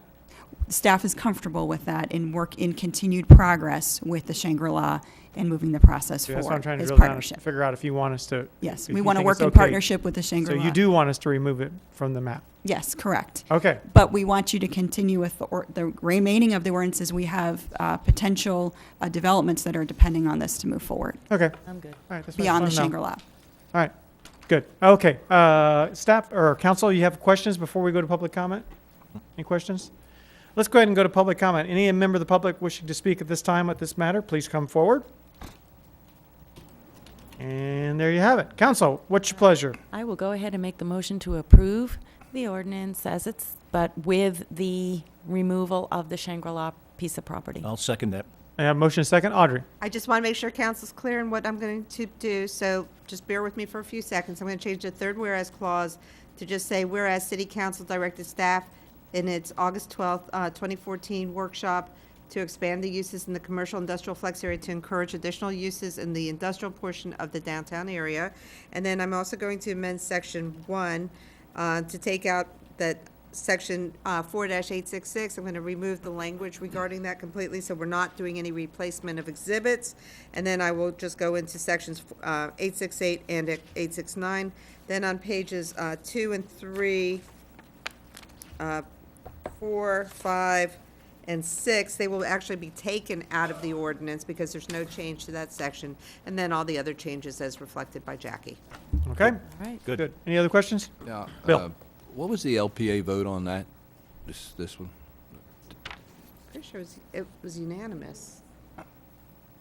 For the record, Jacqueline Genson, it was unanimous. Unanimous, Yeah, yes? Correct, yes, Okay. I'm sorry. I think that's important. Good question. Details. Could I make a suggestion? With all those changes, wouldn't it be better to wait until we see the revised, all the things you're going to change, you're telling us you're going to change them, and We could do that. We do have other projects that are waiting for this ordinance to be completed, which did make it a little more difficult. I do want to also say, that's why I wanted to make sure I got the changes on the record, so it's clear as to the record on it. I also made it clear to the LPA during the course of the meeting that I had communications with Bert Saunders. I did not have a physical copy of his letter, but I anticipated that change, so the LPA was aware that we were discussing taking that out. Well, I'm of the opinion that, that this is not the first time we've had these kind of things come up, that we go too fast, too quickly, and consequently we have these results that we have to deal with as a council. And I would think in the best interest of everyone, we should not just pass something for the sake of passing it, because it's just too confusing to me, and I think it's probably more confusing to the people in the audience, that we should be, especially dealing with the Shangri-La, which is a wonderful place, and they meet well-intentioned people. And I know it's been 12 years, but really, they have justification for what they say, and I think we should not move forward. Yeah, I don't know that anybody's ever going to accuse us of moving too fast, too quickly on the 041 area, but go ahead, Mike. Well, the only problem I foresee with that is that we do have other projects that are looking to go forward with the changes that are in here. It would be interesting to know who those other parties are and what's happening. It's in the green sheet. I have no information on anything like Actually, that. it's in the green sheet, longitude. Arlene, could you Oh, you mean on the sheet? Okay. I didn't see that. go ahead clarify. and explain just briefly? The project that you've been talking with a developer, Paul Benson, he's waiting to submit his application pending the adoption of this ordinance, and that's one of our major redevelopment projects. He's very strict on his timing because he's trying to do it in conjunction with our improvements of the downtown, because that will affect his schedule. So he's really hopeful that we will pass this today. Shangri-La is comfortable with moving forward with the ordinance that we've discussed, as long as the map change does not occur on their property. They're comfortable with the uses and the remaining items within this ordinance. We had lengthy discussions on them to make sure that we got them to a level of comfort. What street is that on, Mr. Benson's project? Old 41. It actually fronts Old 41. Okay. All right. Thank you. Okay, good. All right. Good. Everybody else, any questions? Nope. Roll call. Councilman Gibson? Aye. Councilman Longcart? Aye. Councilman McIntosh? Aye. Councilwoman Martin? Aye. Councilman Slack? Aye. Mayor Nelson? Aye. Councilman Simmons? Aye. Okay, item B. Thank you. This is an ordinance of the City of Bonita Springs, Florida, revising Section 7.02 compensation plan of the Administrative Regulations Guide, Ordinance 14-21, providing for severability, conflicts of laws, scrivener's errors, and an effective date. This is the second reading of the ordinance. I've reviewed the affidavit of publication, and it is legally sufficient. Meg Weiss at this time can explain any of the ordinance to you, if you. Well, before we do that, we did explain this to you last time. If you have questions, Meg is available. I'm available as well. Okay. Council, do you have any questions about this? It's pretty straightforward, I think. No. And Audrey, there is public comment on this, Yes, right? sir. Any member of the public wishing to speak this time, please come forward. We'll open public comment. I don't know what you need to do for the ladies at the front desk, but they get like a 1% raise. Yeah, you need more than that. So if you need to change around your salary range or whatever, really, they do a yeoman's job out there, and they're the face that people see when they walk in the door. They look pretty good, but they are super stupendous. They are your interface with the public. They deserve more. Thanks. Thank you very much. Any other member of the public wishes to speak this time, please come forward on this matter. Seeing none, we'll close public comment. Council, what's your pleasure? Move forward. There's a motion to move forward. Is there a second? I'll second it. There's a motion and a second. Any other discussion? Roll call, please. Councilman Longcart? Aye. Councilman McIntosh? Aye. Councilwoman Martin? Aye. Councilman Aye. Slapka? Mayor Nelson? Aye. Councilman Simmons? Aye. Councilman Gibson? Aye. Okay, and we are to the city attorney's report. Audrey, what do you have for us today? Thank you. I have an ordinance requesting permission to advertise, and as I understood it, this is the one with the water quantity. Prior to bringing this ordinance to you, John Gucciardo brought you a list after you had your workshop, and a list of where we would go, which items were short-term, which items were longer-term.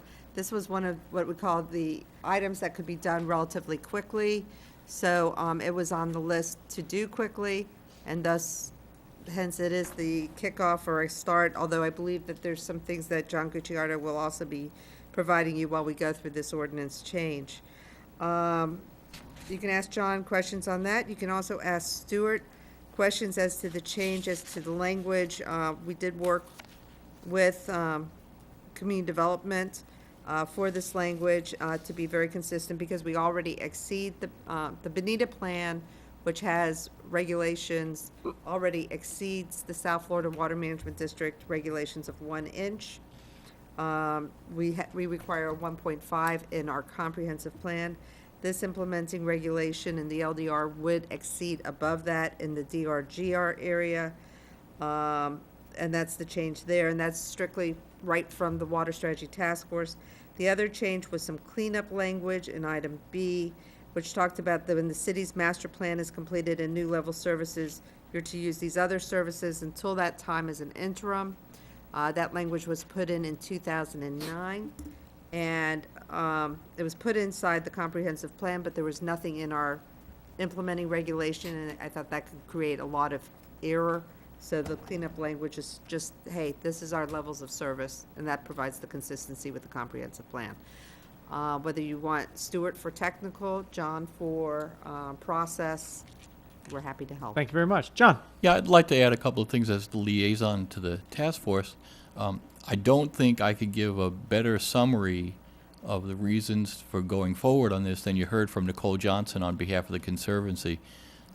I thought Nicole did a great job in terms of summarizing what they saw as the benefits of this, and that was, frankly, the discussion that was held at the Citizens Water Strategy Task Force level. They came up with this as one of the things that could be done on a relatively quick basis in terms of modifying our land development code to better protect the city and better get the water right, to use their own terminology.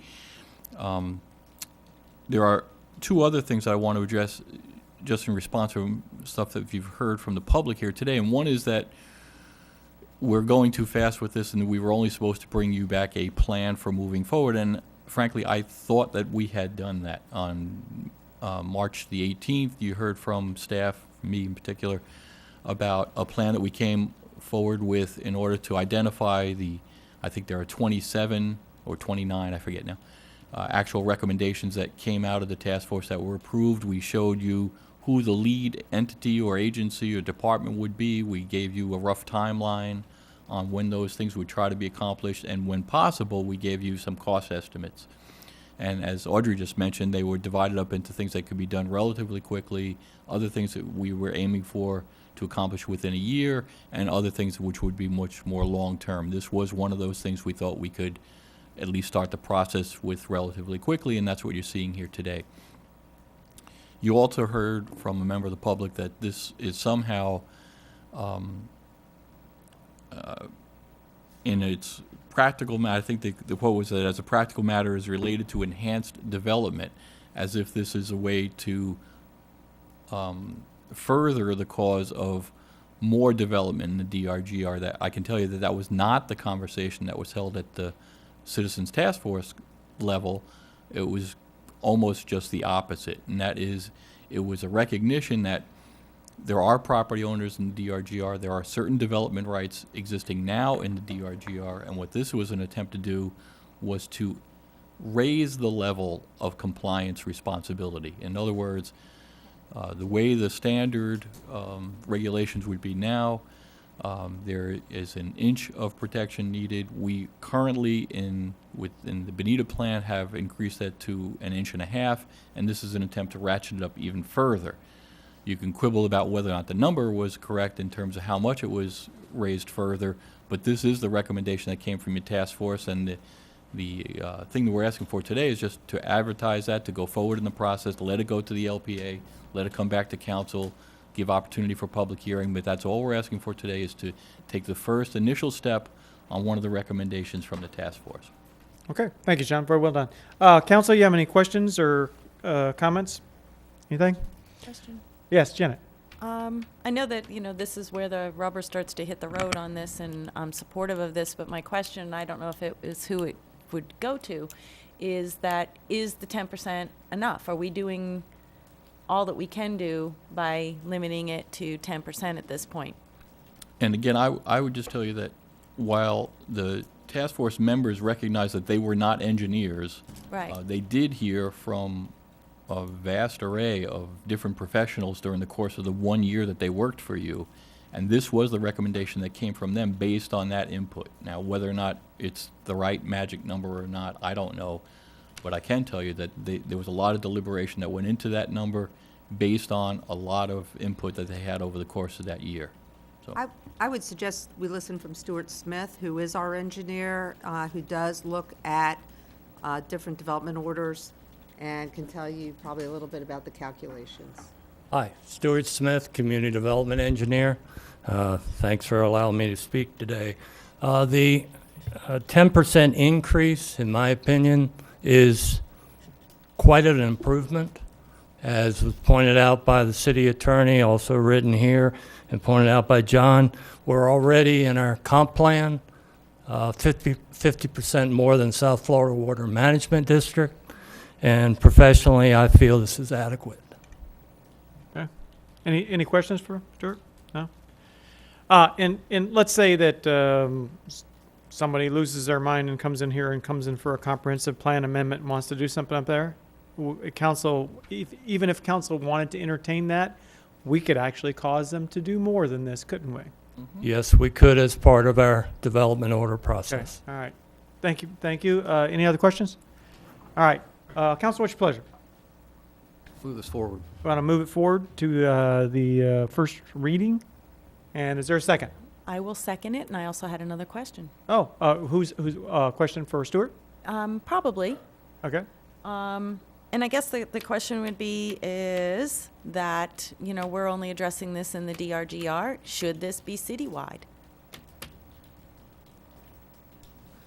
I think our city policy of 1.5, which exceeds South Florida, is adequate that we're using right now. Okay. I appreciate the input. All right. Thank you very much, Stuart. Any other questions? We have a motion and a second on the floor to go ahead and go to first reading, and I'm sure there will be sufficient. And LPA review, right? Yep. Absolutely. Before it comes back to us? Okay. Comment during those times. And roll call. Councilman McIntosh? Aye. Councilwoman Martin? Aye. Councilman Slapka? No. Mayor Nelson? Aye. Councilman Simmons? No. Councilman Gibson? No. Councilman Longcart? No. Okay, motion fails. Okay. And there we have it. Any additional direction on this? Okay, there you have it. Now we will go ahead. Audrey, did you have anything else? No, sir. Okay, thank you very much. Okay, we'll move on to the city manager's report. Thank you, Mr. Mayor. First off, a review of the monthly financial reports. They've been submitted to you. We stand by for any questions you might have. Council, any questions? Nope. Okay, All right. moving on. I want to take an opportunity, even though it's not on the agenda, for a couple of things. Number one, I just want to thank our amazing staff for all that they did during Celebrate. We hear about Laura a lot, and Patrick and Joanne, and they do a great job. But I tell you, I want to make sure that a group that's always on the ground and working from morning to night, and doing some of the jobs that nobody else would really want to do, but that's our Parks and Recreation maintenance staff, that it's all hands on deck. They do a great job. And that's Jason and Scott and Shane and Michael and Christian and Lionel. They do a great job. And of course, our volunteers who make it all happen anyway. So we appreciate all of their help on another great event. Next, I've got in front of you, I'll call your attention to a handout that I gave you that has a heading of the Bonita Beach Road Visioning. This is a proposed timetable. We have the request for qualifications out in the street, as we promised you. We expect a return date, actually have indicated a return date is required of June 24th. And then we fall under, and council's going to be involved in this as part of the selection process. So then we fall under the legal requirements of some timing. And we basically have a 30-day timetable starting June 24th, by which there needs to be a notice of intended decision, okay, which would basically be the end of your decision, your meeting of interviewing the firms, all right? So what we're proposing to you, and this is after discussions with Audrey, is that the week of the June 29th, staff would be reviewing the qualification responses. And then, if possible, narrowing those down to a smaller group, only based upon review of the documents, whether they meet the requirements, and trying to assist council in trying to get down to a manageable number.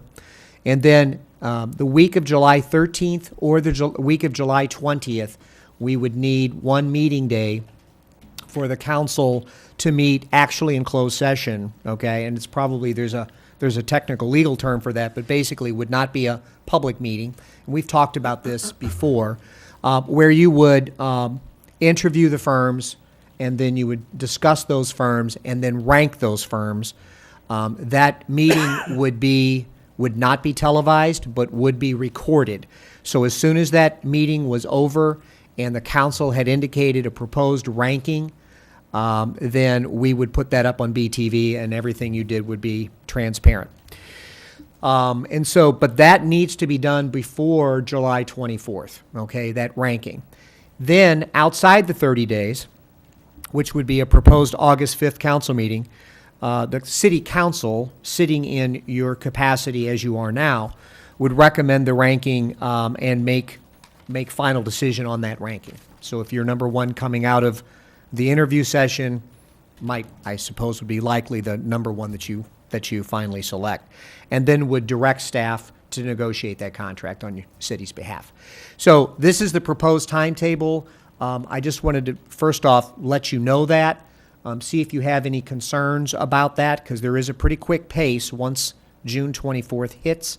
And our expectation is, in order to work out a date, we would be communicating with you, probably Jane or someone else would be communicating with you to try to find a date that works for everyone, either the week of the 13th or the 20th of July. Just wanted to give you a heads up on that. Any concerns, questions about that? Okay. And then the last thing I want to mention to you is I received a call this morning that it appears that the school district has some concerns about funding a new high school. Sales and tax. I've given that copy of the news press article that came out this morning on the meeting yesterday.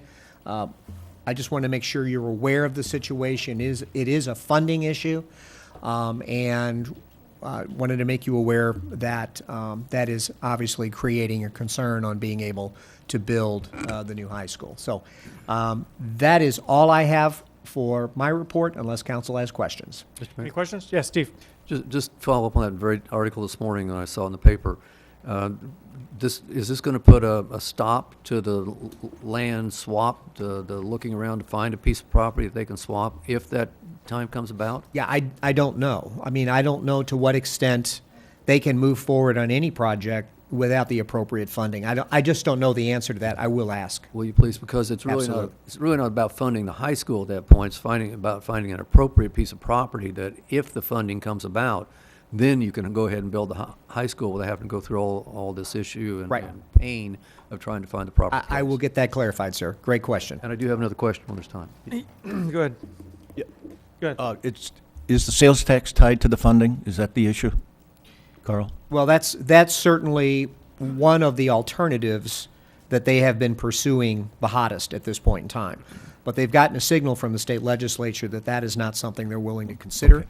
So there's other opportunities and other alternatives. I don't know what they would be. The school district is, I'm assuming, continuing to look at those alternatives. Okay, thank you.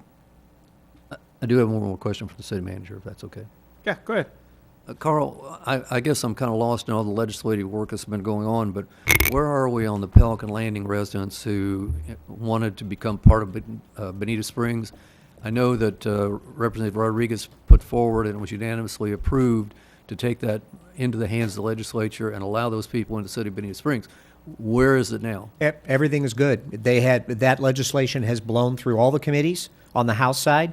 It's going to the House floor, and we expect that to be a positive vote, and we expect that vote perhaps even this week. Okay. So everything is good on that. Okay, will you let us know when that happens? Because Absolutely. we do have several hundred people who are very interested in knowing what happens there. Well, we need to get it through the House. I understand And then it what we needs to have go to to the do. Senate side. Right, I Okay, understand. but we anticipate everything. Carol's telling us everything is really good right now. It's on the train and it's moving in the right direction. Okay, thank you. Thank you, Mr. Mayor. Thank you very much. That's all I have, Mr. Mayor. Okay, good, good. Thank you. All right, we are to mayor and council member items, and on the agenda on A, there's the consideration to adopt a resolution regarding the acquisition of lands and to encourage the acquisition of the 46,800 acres for Lake O. Council, what's your pleasure? Are you interested in doing Motion? something like Is that? that a motion? So moved. Yeah. Jana made the motion. No, I thought you were making the motion. I don't care. I know, whatever, okay. Whatever. Thank you very much. Whatever. Motion and a second here. Any other discussion? Bill, did you have something to say? No, nothing. No, I mean, I was just going to say, if you go back a couple of years, and this has gone back well beyond a couple of years, but I went to the East Coast, I believe it was over in Stewart, after the Lake Okeechobee water releases, and, this just goes back so far, so thank you. This is a great steps, if you will, and full support of this, and could not agree more, and I hope that we vote unanimous. Okay, good. Anything else? Roll call, please. Councilwoman Martin? Aye. Councilman Slackton? Aye. Mayor Nelson? Aye. Councilman Simmons? Aye. Councilman Gibson? Aye. Councilman Longcart? Aye. Councilman McIntosh? Aye. Okay, and now item B there, Councilwoman Martin. Yes, I'd like to show you the mural that has been designed by the Bonita Middle School Center for the Arts for the Cafe Alive property. This has been approved by all entities involved, because there's lots of people involved in this, from Cafe Alive to Parks and Recreation to Arts and Public Places and the middle school. And I'd like to show you, it's beautiful, it's colorful, and I just wanted to show this. This was the version that was shown to the Art and Public Places Board, and the actual one that will get painted on the wall by the middle school students. I also want to commend our past two mural artists from downtown have also pledged their help with the students to get this completed, so that's awesome. Cafe Alive is paying for the paint, so it's awesome, but they are going to put in, Vita, as you know, is life, but they are also going to put that in English, so it'll be both. So, but I wanted to show you, and I don't know if you can see this, that there was a lot of creative imagination as well as color put into this, but as you could, I don't know if you can see, but this is actually a mug, and then we have a fork and a spoon. So, Oh. Look closely. I'm never very good at those. All right, look very closely. Very clever. So I'd just There's a like cat's to face right ask there. council for their support for this to go forward. That's very cool. I really like it. I really like the design. It is very cool. So the murals continue in the city of Bonita Springs. All right. I hope. So Good, good, I good. hope that you will, someone will second my motion. And that's I'll the second that motion, and motion. there's a second. Any other discussion?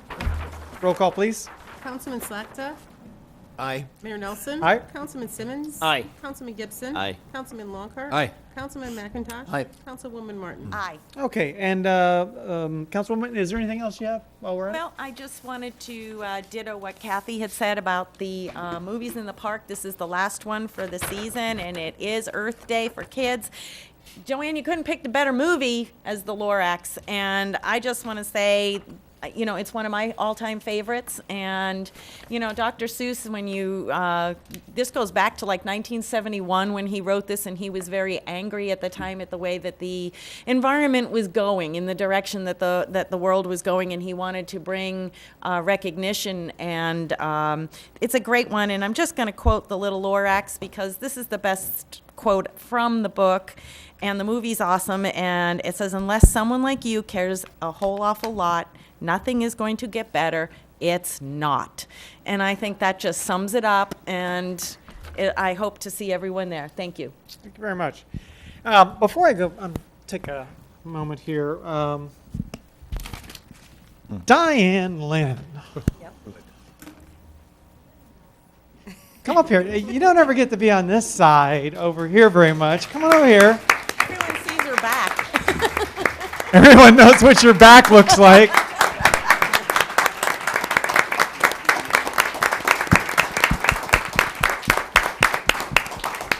Okay, now you can sit down.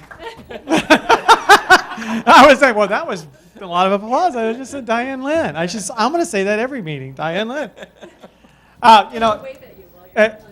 And I was reminded by Carl and everybody about we've been talking and with Antonio during Celebrate Bonita about the year 2000 when we first started off and what it was like, and it brought back a lot of memories. And we were reminded there, but that while we were having our meetings at the rec center down there, that Diane came right on board at our first meeting. She was at our first meeting there as a loner from Sanibel.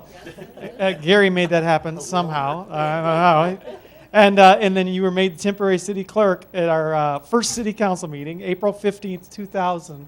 Rather ironic. What's the date today? April 15, 2015. Yikes. A little chill bump action there.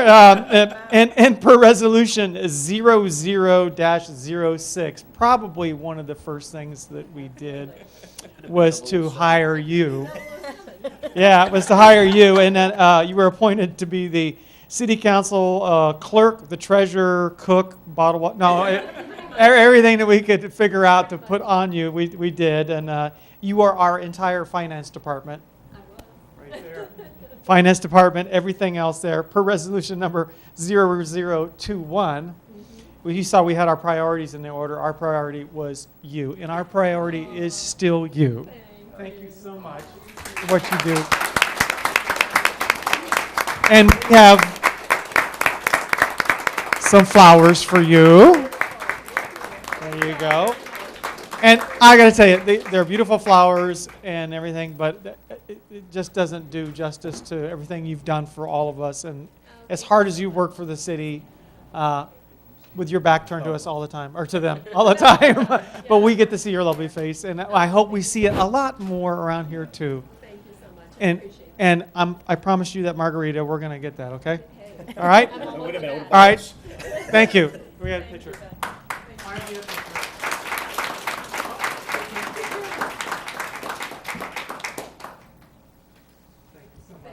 Thank you. Thank you. God bless. Coming around for a hug. You too. Yeah, that's great. I guess we all should have went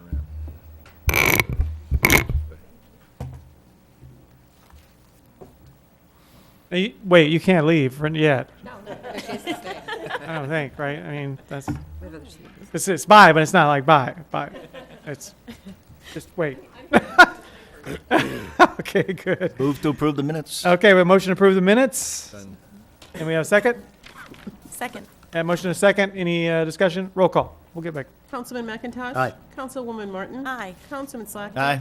Mayor Nelson? Aye. Councilman Simmons? Aye. Councilman Gibson? Aye. Councilman Longcart? Hi. Okay, let's go down to Councilman McIntosh. Do you have anything for us before we I adjourn? do. Thank you very much, Mr. Mayor. Just a couple things. I'll obviously celebrate Bonita. Thank you very much for all the hard work that went into that great crowd. Just for the council's knowledge, we had our first Hall of Fame committee meeting a couple weeks ago, and we're trying to time this thing with other awards that come up and make sure that we have the maximum number of people here. So we're going to meet again in the fall and come to a conclusion on how we do the final applications and selection of our Hall of Fame members for the city. Secondly, and maybe most importantly to the revitalization of downtown, I've had Dr. Bradshaw, president of Florida Gulf Coast University, and his staff out there. This will be the third time that they've been out to the Wonder Gardens over the last 18 months. And this is a milestone visit for them. Dr. Bradshaw, Vice President and Provost Toll, the Vice President of Administration and Finance, Steve McGarrah, all came out, took a look, and were so surprised and impressed with what John Brady and the foundation has done with the Wonder Garden to transform it from a sort of an aged tourist stop to a true green space with the potential for a university presence. As having been chairman of the foundation board of Florida Gulf Coast University and focused on public education all my life, this is a game changer for our revitalization of downtown. And the one question that couldn't have been asked any better or by anyone else other than President Bradshaw that day was when he looked at Provost Toll and said, "So, Ron, what are we going to do down here?" And Provost Toll said, "There are all kinds of opportunities for this facility and the university to partner. There are opportunities with the Florida Gulf Coast University Marine Center on the same body of water to create a dock, or we can start doing monitoring of the water right here off this dock. We can have classes when that new building's built. We'll have environmental engineering research labs. We can have environmental research and environmental studies classrooms. This, I'll say it the second time, this is a game changer for the growth and dynamic change in downtown. So thank you, President Bradshaw, and for the trustee class who came out representing the Board of Trustees for the university. Thank you very much for coming out. Thank you, City Council, for making this happen. Thank you very much. Nice. Pleasure. Let's go down to Bill. Bill, you have anything for us today? Yeah, I Celebrate Bonita was, of course, it seems to me, and I've not 8 years now, but the crowd that night, I thought it was the largest I've ever seen. Did we have any statistics, or do we know if we had more? But it seems like it was gigantic. Yeah. Maybe my eyes are just getting bigger. I don't know. Hello. Yes. I'm the communications manager for the city of Bonita Springs, Laura Taylor. Just wanted to let you know, we don't have any way of estimating the crowd size. We always defer to our Lee County Sheriff's Office. Oh, okay. And we did hear 5,000 to 6,000 towards the end of the concert night. That's right around the number that we've seen. There has been a little bit more, depending on what headliner that we have that year. But we had a very healthy crowd, and it was a very wonderful event. We were very excited to have it. So we're very happy with our staff members, our team. Thank you, Laura. Good. That's Thank you all, very Ben. much. Thank All right, thanks, Bill. Mike, what you got for us?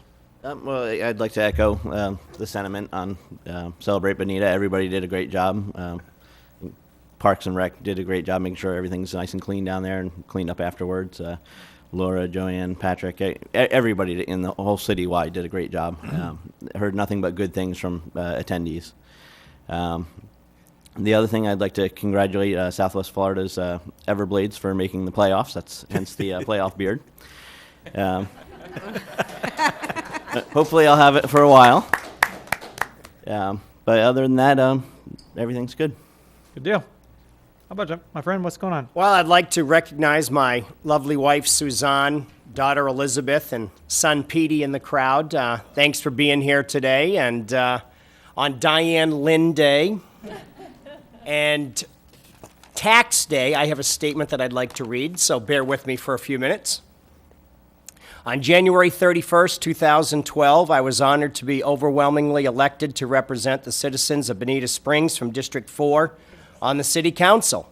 It was a joyous evening with family, friends, campaign staff, campaign supporters, and media at Backwater Jack's Marina.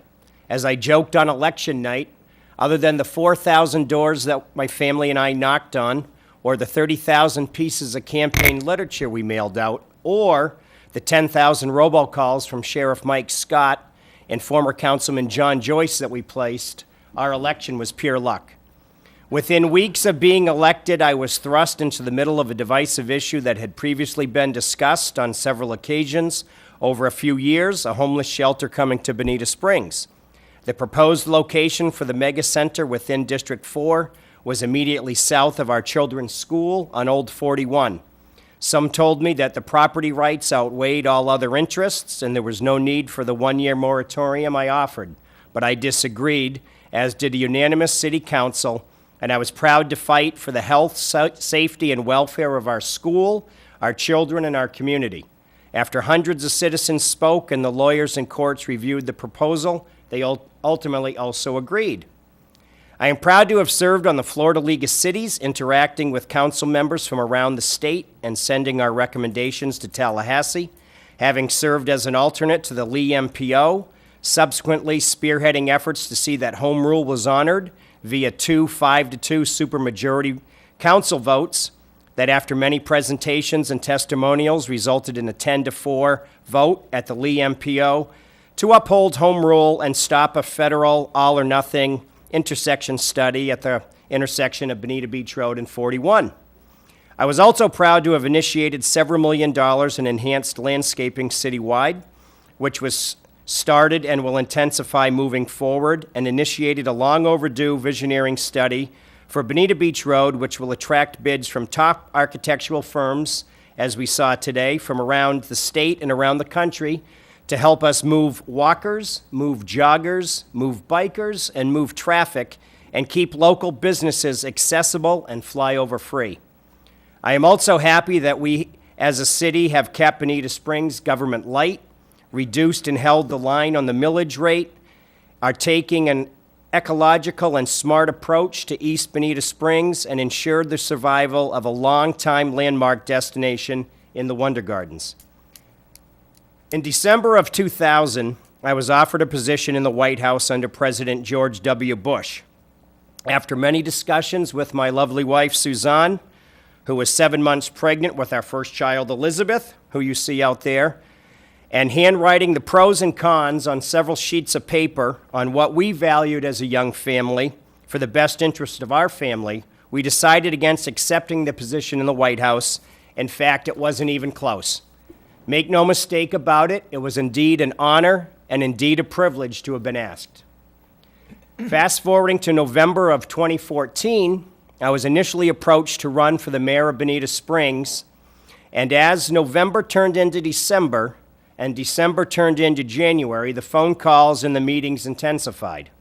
There was a broad base of support among the grassroots activists, financial backers, certain members that I'm sitting with up here on the Bonita Springs City Council, and other elected officials. As we did in 2000, which was a family of 2, we now in 2015, as a family of 4, 1 dog and 1 cat, sat down for several discussions and listed on several pieces of paper the pros of running for mayor versus the cons of running for mayor. And once again, just as in 2000, with the offer to work for the White House, for the Simmons family, it was not even close. For the same reasons that the Simmons family decided against running for mayor, the Simmons family has also decided against running for a second term on the Bonita Springs City Council in District 4. Make no mistake, for anybody that may be wondering, it was indeed an honor to have been asked to run for mayor, and indeed a privilege to serve on the Bonita Springs Council from District 4.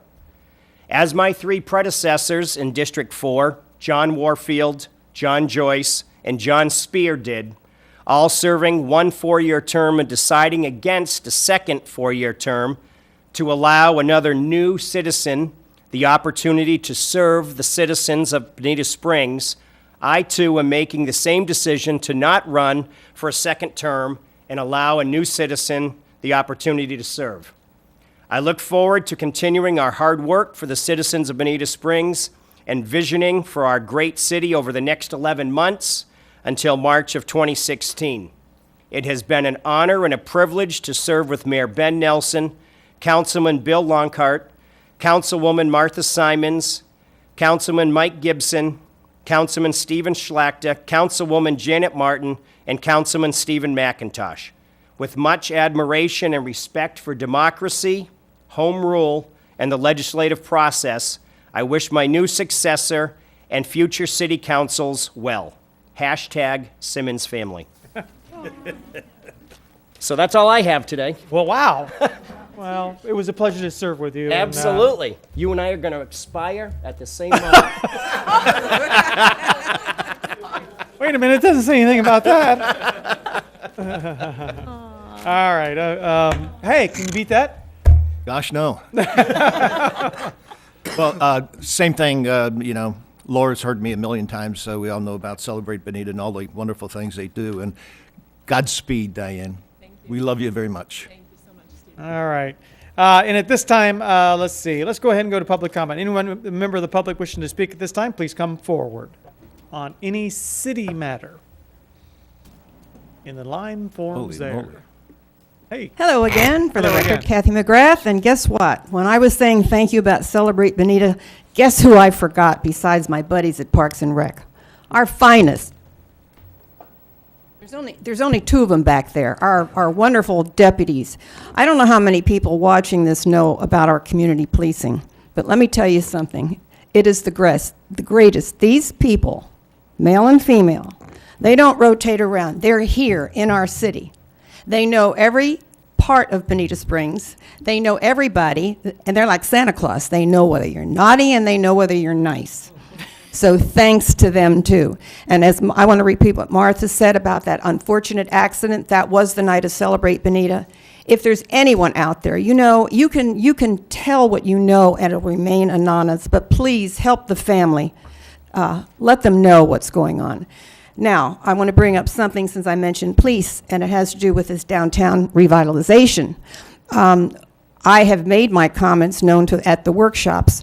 I really would prefer not to see a median, and I'm just wondering if the police and fire officials have been brought on board. I'd like assurance that any median there meets any of their state requirements and everything. So I'd like to know that. Now,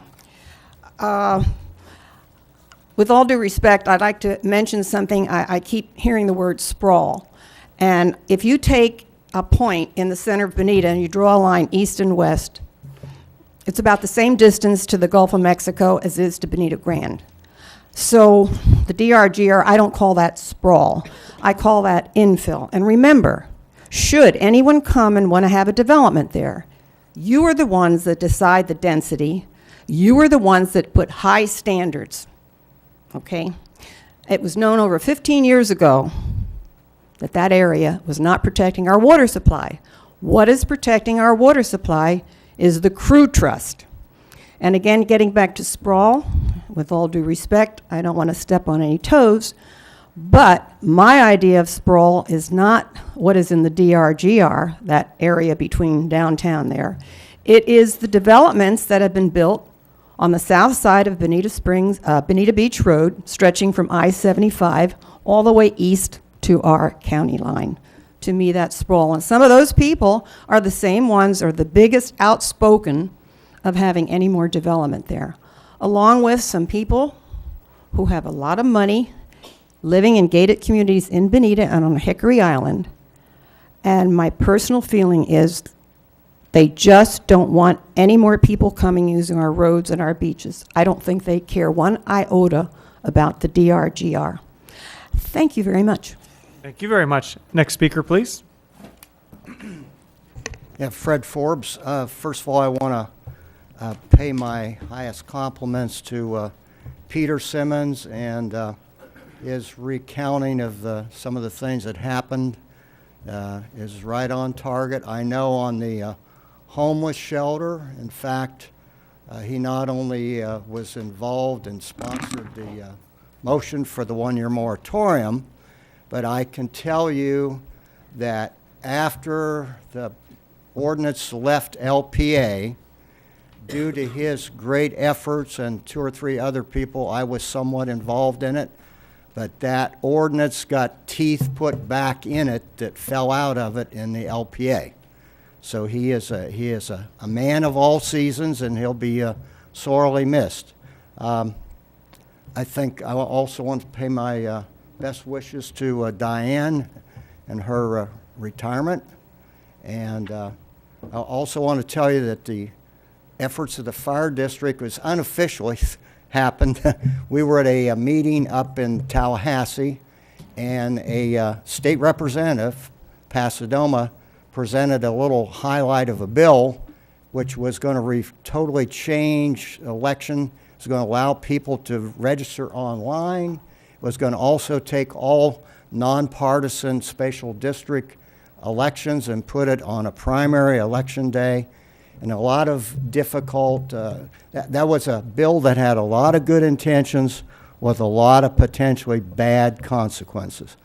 I wrote a letter to Pasadena, Senator Richter, Hudson, Rodriguez, Caldwell, and Benequisto, and recounted the pros and cons of this.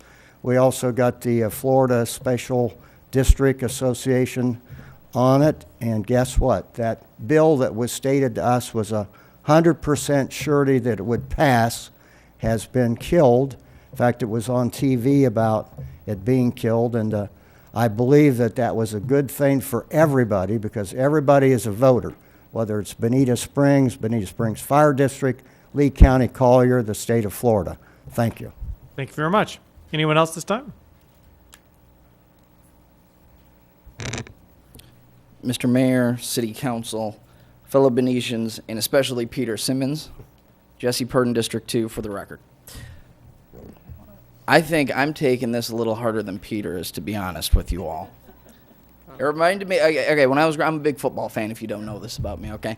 When I was a young man, Barry Sanders was the man in Detroit. I'm from Detroit, okay? He quit in his prime, and it killed us. There was a mural of him on the city, right? And when he left, they blacked it out, and they turned it into a shadow, but his figure was still there, and they wrote on there, "Move to Canton." Okay, because that's where the NFL Football Hall of Fame is. That was the tribute, because we all still had love for him, even though we knew that he was walking away during his prime. Peter, I'm not saying that you're done or you're not done, but either way, I don't think anybody on this board can argue that you are indeed in your prime. I don't think anybody can say that it's not admirable to walk out on top.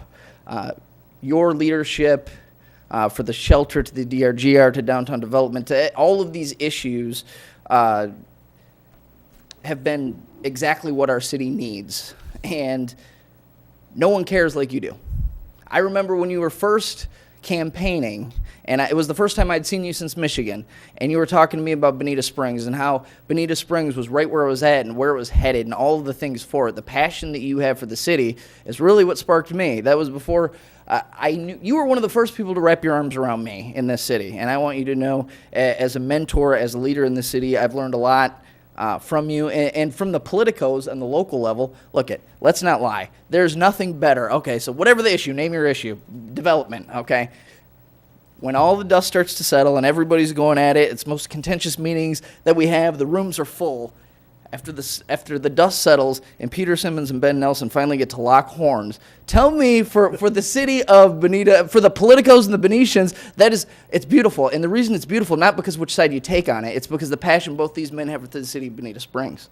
What they both want is the future of Bonita Springs to be the best that it can be.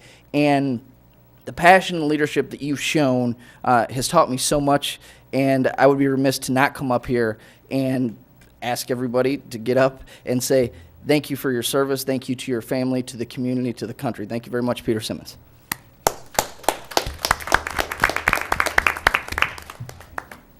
Thank you. Hi, I'm Deb McLean, the publisher of the Banana Peel, and you got me. I also figured out what's happening. So I'm very happy. I'm sad to see you go. I would like a printed copy or an emailed copy of your speech, because I know the person that's going to take your place will be on the right side of those very same issues. And it is exciting to have been on the incorporation committee, to have seen the ups and downs of the city, and they're real minor. Our city just shines in so many ways, and you're a big part of it, Peter, and thank you so much for serving. Thank you very much.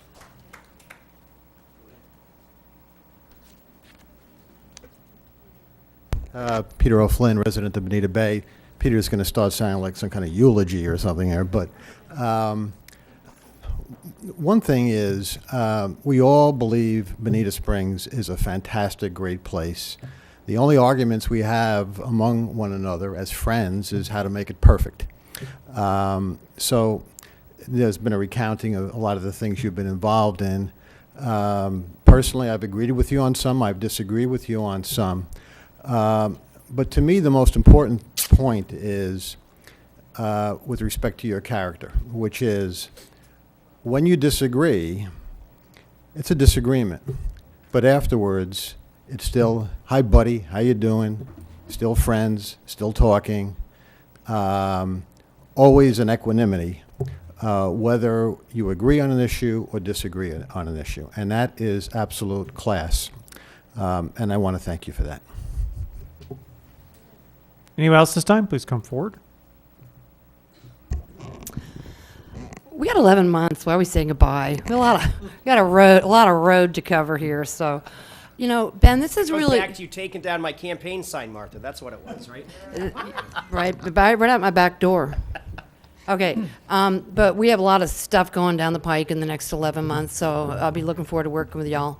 By the way, it's just don't get worried in 11 months. Oh my God, I'm not going to be on city council. Because you know what? You get to talk a lot on this side, Ben. It's awesome. And I get 3 minutes like 3 times. So sometimes more than I had other times. So, Janet, thanks for doing that mural. That's awesome. It's beautiful. I like those colors. Look good in downtown. Your visioning study, I've been thinking about this, and even from the beginning, and I really thank you for bringing that forward, and I look forward to seeing who you guys choose. But you really need to put a land use component in that, because, and I remember Janet and I had this up on the dais, it wasn't off the dais. What? You're going to put a part, what was it we approved? Another car lot on Bonita Beach Road. And it's like, why are we doing zoning for a car lot on Bonita Beach Road? Gosh, it's like, no offense to car lots, but, you know, it's what your vision is for what we want. And if we want like a suburban or an urban, whatever it is we want, the land use component, it can't just be like landscaping and street furniture and bike trails. The land use is going to have to be a component. So that's all I have to say about that. And I hope that the Wonder Gardens is a great success. Darren Rumbold, who we all know, Susan Healy, his wife, used to serve on her zoning board, is at the Vester Marine Lab, and he lives right down the street from Everglades Wonder Gardens. So I know that he's already an incredible asset, and we've got him here, and I'm sure that that will be something he might be interested in doing. And so thanks, everybody, for always an interesting meeting. Diane, she needs her 15-year plaque. Hello. But, you know, when you go and retire, like since last week, nobody can get you your plaque. But again, Diane, keep in touch. The kiddies, thank you. We all thank you and love you. Thank you. Alberto Bayeres, citizen of Bonita since 1991, and community minister. I'm not sorry to see the councilman Simmons move on, nor am I sorry that, as he put it, Mayor Nelson expires at the same time. I'm sure that wouldn't be news to anybody. I believe that the lack of integrity of character in the leadership has been remarkable. I brought it up to your attention, to all of your attentions, several matters during my trips to the microphone, and the only one that has ever been receptive is Bill Longcart, for which I'm very happy and grateful, who actually went and visited my home at one point and tried to find out what it is that I was talking about to begin with. And I find that to be graceful, I find that to be appropriate, I find that to be what you're here for, because that's what we elect you all for, and that's what you get paid for, by the way. I asked the last time, and boy, am I sorry to see Diane Lynn leave. It's a very sad day for me. You've always been there for me, and I believe therefore to any other citizen. It's going to be difficult for anybody to wear your shoes, so to speak. I feel as sad about you leaving as I felt about Barbara Barnes Buchanan leaving. I'm really sad about it, but I wish you the best and thanks a million. Finally, but no less importantly, I came here to you to ask if you would be so kind to please look into a matter that's critically important. I've been telling you about the police targeting to the demographic that I represent in my community missions, which is the labor demographic, which is very Hispanic intensive. I was assaulted at my home a couple of weeks ago.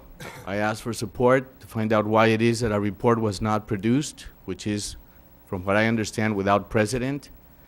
Just like it was without precedent that I was wrongfully incarcerated for an accusation by the police captain of the time, which was Kathy Reardon, that I had attempted to steal a refrigerator out of one of my own listings, which happened to have been my own refrigerator that I had lent to the tenant. I bailed out, and within a week I got arrested again, this time because allegedly I had interrupted a police investigation in my neighborhood in the house immediately next door to me, in a neighborhood where I'm the director of the Neighborhood Watch. Not only were they not able to convict me on the false charges, but in fact, I have a lawsuit against them for having arrested me the second time around and moved to look in my pouch, which I always carry around without a warrant, which is a violation of my right of freedom from search and seizure. And eventually this will, of course, yield me a significant amount of money because of the defamation associated with wrongful incarceration as well as with what I just stated. But I also asked if we could have a meeting in the room to the right of where you come to City Hall so that we can address the matter of the fact that in the most recent past, they did not create a report on the police incident of reference. And nothing has happened. I emailed each and every one of you, and nobody even cared to call me to find out what was going on. I make the plea again, please help me get this situation in healthy perspective, and I hope to hear from you all. Many thanks. Thank you very much. Anyone else this time? Please come forward. Hi, I'm Bonnie Whittemore. I remember when Peter and that little young man in his baseball outfit knocked on my door and came and asked for support. And I said, hallelujah, if there's some young blood coming to Bonita that knows we need schools, we need families and things. I thank you, Peter. Thank you very much. Go Patriots, by the way, right? I remember that too. Anyone else this time? Please come forward. Seeing none, thank you, everyone. Meeting's adjourned.